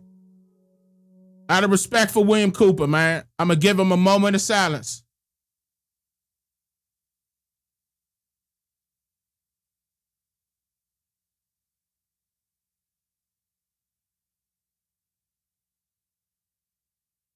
Yeah, they killed him right outside of his house. I'm going to play this next one, y'all. Now, this is one of the news stations. Yeah, this is one of the news stations. 1991. Could have been that same year he put that video out. Channel 2, Salt Lake City, Utah. I just want y'all to see that he wasn't playing. Fires in less than 24 hours at a Salt Lake City nursing home. A suspect is in custody. Officers and families gather to honor deputies killed in the line of duty. And a new twist to an old story. Is it possible the CIA was involved in the death of President John F. Kennedy? We'll show you the pictures and let you decide. Good afternoon, everyone. I'm Sarah Harlow. And I'm Bob Evans. This is KUTV News at noon. John F. Kennedy assassination, UFOs, the New World Order, and the secret government. Those are just some of the areas today's guest says he has incredible information about. In the early 1970s, Bill Cooper was a Naval Security Intelligence officer. He says he was privy to secret documents that gave almost inconceivable explanations to some of the things I just mentioned. Bill Cooper, thanks for being with us today. Let's talk about the JFK assassination. CIA plot? Well, from the top secret documents that I read while I was in Naval Intelligence, it concerned the Central Intelligence Agency, the Secret Service, Division 5 of the FBI, and the Office of Naval Intelligence, and that's why I was able to view these documents. Now, why would the CIA and the security community want to kill the president? From what I understand and from what I read, Bob, they viewed President Kennedy as a security threat, and I'm not sure exactly what that means. But the documentation clearly said that the assassin was the driver in the car in which he was riding in Dallas on that day, and it was plainly visible in a film withheld from the public. Now, you brought that film with you. Let's take a look at that if we can. Here's the film. Go ahead and narrate this for us, will you? Well, it took me 16 years to find this film because it has really been withheld. And what you're seeing here is the motorcade on Elm Street passing in front of the book depository building. Kennedy has been shot in the throat, and Jacqueline is pulling him toward her, trying to comfort him, and she's in shock. At this time, you see the driver turn around with a pistol in his left hand, firing over his right shoulder, and shoots the president directly in the head. Here's a repeat of it, yeah. The weapon, watch the driver, his name is William Greer. He was, in fact, a Secret Service agent. The weapon is an electrically operated, gas-powered assassination pistol built especially for the Central Intelligence Agency. You don't see any puff of smoke from... That's correct. Because what you think is a pistol there in the right-hand corner, lower right-hand corner. That's correct. It is Why is that? Well, it's an air-operated pistol. It's pneumatic. And it actually fired an exploding pellet which injected shellfish toxin into the president's brain so that if the actual explosion of the pellet itself did not kill him, the toxin would. Now, did you read all of this Yes. in the documents? Yes, and that's why his brain was switched for another brain in transit between Parkland Hospital in Dallas and Bethesda Naval Everything Hospital he said, in he Washington, repeated on the Now, news. what about Oswald? Oswald was a patsy. We have a photograph of him actually standing in front of the book depository building in the doorway watching the motorcade as it goes by. That is Lee Harvey Oswald there. You can look at his clothing, and you can see in a following picture, I don't know if they're going to show it here, but we also have photographs of him when he was under arrest. Yeah, we don't have that, but I have seen that photograph, and they do look quite similar. The clothing is very Absolutely. We've also done body measurement proportion comparison analysis between the two photographs, and there's no doubt it's Lee Harvey Oswald. This is incredible. Why isn't it that the CIA... What's strange is RFK Jr. has problems with his throat. Well, that's They tried to get rid of him, They too. want a martyr on their hands. Martyrs create political movements. And what I did is literally within a 24-hour period, I prepared a $27,000 mailing. That's what it cost me personally to mail this information all over the world and the United States. And so they're faced with a dilemma. Do they allow me to speak and allow people to doubt what I'm saying, or do they do something overt toward me to silence me and thus verify that everything that I've said is true? Now, what about Jackie Kennedy? That's exactly she was what in happened. the car with the president right there, and we saw her later in that film trying to get out of the car. Yeah. Why hasn't she said something? Well, it's obvious. You have to understand that the Secret Service was a participant in the plot to assassinate the president. She saw William Greer shoot her husband. She tried to get out of the car because she had every reason to believe that she might be left. She saw Connolly hit. She saw her husband hit. She tried to exit. Her own personal bodyguard, Clint Hill, tried to put her back in the car and succeeded. But you have to understand that her children, for the rest of their life, are guarded by the Secret Service. She is also under protection of the Secret Service. Yep. A better thing might be, say, captive, you might say. You have a seminar coming up on... Saturday at Taylorsville High School Auditorium. All the tickets are available at all Smith Tix locations. But you'll talk about this, and you'll talk about a bunch of other things. Many other things. Saturday, 11 a.m. All right, Bill Cooper, thanks for being with us. We appreciate it. Thank you, All right, Bob. So when we come back, we will. That's continue Bill our Cooper. look at multiple personalities. I'm gonna just play that. That was Bill Cooper. Going over that. So I'm just hoping that Donald Trump will allow this information to come out on this portion right here that that Bill Cooper exposed. Hopefully it does. Maybe we can have some crystal clear visuals like this picture. Maybe. I don't know. But with Donald Trump wanting, that information declassified, did they already cover this up? Did the CIA already get rid of the evidence? Who knows what comes out now? Because it's been so long. I'm sure they, retraced their steps and made sure that things got covered up and buried way below 6 feet in order for it not to reach the surface. Well, no, let me just not think like that and say, okay, let me just hope for the best. But all in all, I just want to let y'all know that on a positive note, I'm just glad that more of the truth is coming to light. More of the truth is coming to light. Of course, this is a part of it because this was a major deal. But there's more things than just this is coming to light. And I'm so glad that now censorship, it sounds as if censorship is out of the window. It sounds as if we can now have freedom of speech. We can now talk about the topics that these folks didn't want us to talk about, videos that they didn't want us to play, conversations that they didn't want us to have. We can actually have free speech, which is supposed to be a constitutional right.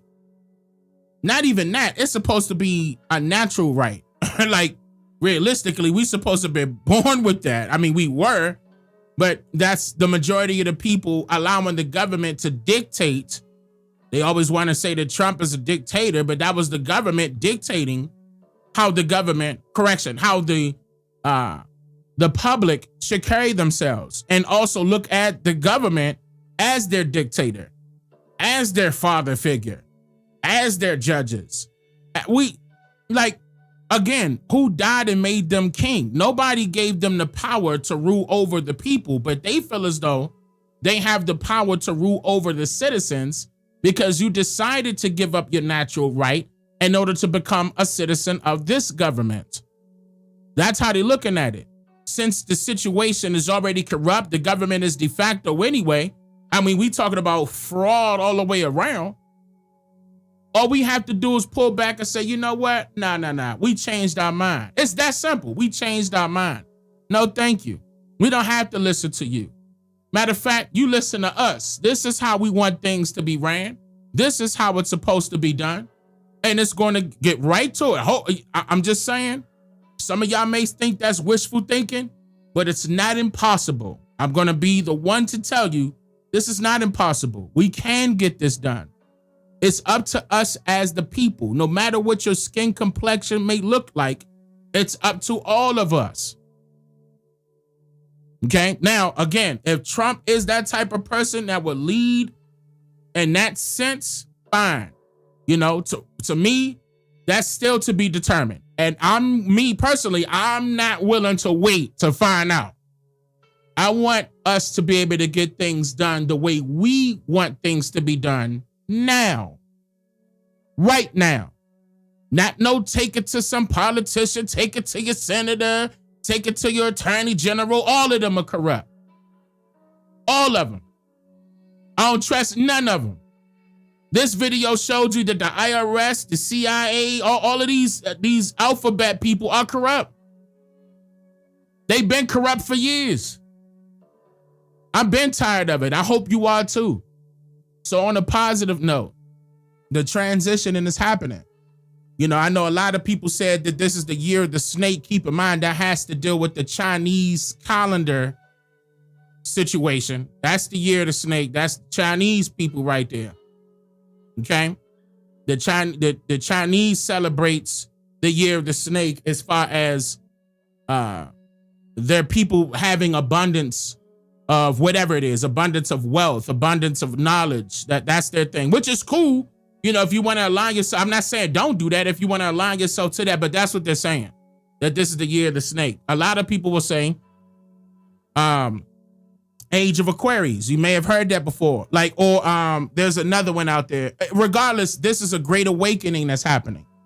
Regardless, I'll just sum it up like that. Just simplify it just like that. A great awakening is happening, and I'm glad to be one of the participants. I'm glad to be considered one of the leaders of this. This is bigger than the movement. This is bigger than a transition. This is bigger than a migrating to that point. This is generational improvement. It's happening for us now. The Creator did not make it to where we all should be suffering for generations and generations and just because one or two people, maybe 3, 4, 5, depending on whatever you believe in, made their own mistake, don't mean the rest of us should have to suffer. That's not how it works. Stop making yourselves the victim. Stop victimizing yourselves as if everything is happening to you and, you know, doors are closing and Windows are shutting. No, it's not. Open up that window, let some air get in. Open up that door, let some air get in. We got things we have to do. I'm going to be going live here shortly again. I'm going to just leave it on that note, okay? And stay on a positive thing. Like, I'm on a positive wave. Regardless if I have to talk about negative history and stuff like that, I'm always going to bring it back to that. And yes, I gave you solutions as well. We are the solution. We are. We can count on each other. We just got to know that we can count on each other. Everybody has to do their part. It's up to all of us individually. That's how we bring unity into not only the conversation, but and we manifest it. That's how we get the wheels in motion. Some of y'all may know that saying, faith without works is dead. We got to put in the work. It's great to have faith. We got to put in the work. Transition on to that next step now, so we can equal out to better opportunities and a much greater sense of life for everyone. There shouldn't be one person outweighing the other. It shouldn't be like that. We could do away with their wrongdoings. We could do away with their hopes and dreams and wishes and whatever they feel as though is this and they deem it that. We don't got to fall by that. We don't got to go by that. Everyone understands what's going on. Now let's do something about it. Ms. Garrison, thank you for becoming a member. I appreciate that. Let me drop a bomb for all of y'all. It's up. Bomb. Where's my bomb? Wait a minute. I'm upset. Why now my stream deck want to act up right now as we speak? Right at the tail end of my live stream. My stream deck just froze up for some reason. Oh, okay, baby. Okay, there you go. Now I came back in. All right. Set it on fire. There we go. I guess I had to warm it up because I ain't touch it. It's up. Bye. Make sure y'all subscribe, hit that like button, hit that bell so you won't miss any notifications. Y'all know it's me, man. It's Dane Calloway, OCO Freethinkers. I love y'all. I'm gonna see y'all next time. I appreciate. Shout out to all the moderators and administrators holding down that chat like that. I appreciate that. Shout out to all of you that have been watching this whole time. Shout out to those of you that were coming in late, came in early. You know, I appreciate that. I'm glad that you guys and girls, okay, should I say chiefs and chiefess, came in, took your shoes off, you know what I mean? Got comfortable. I appreciate that. Big hugs and firm handshakes to every single one of y'all. I love y'all, and I'm going to see y'all next time. Wado.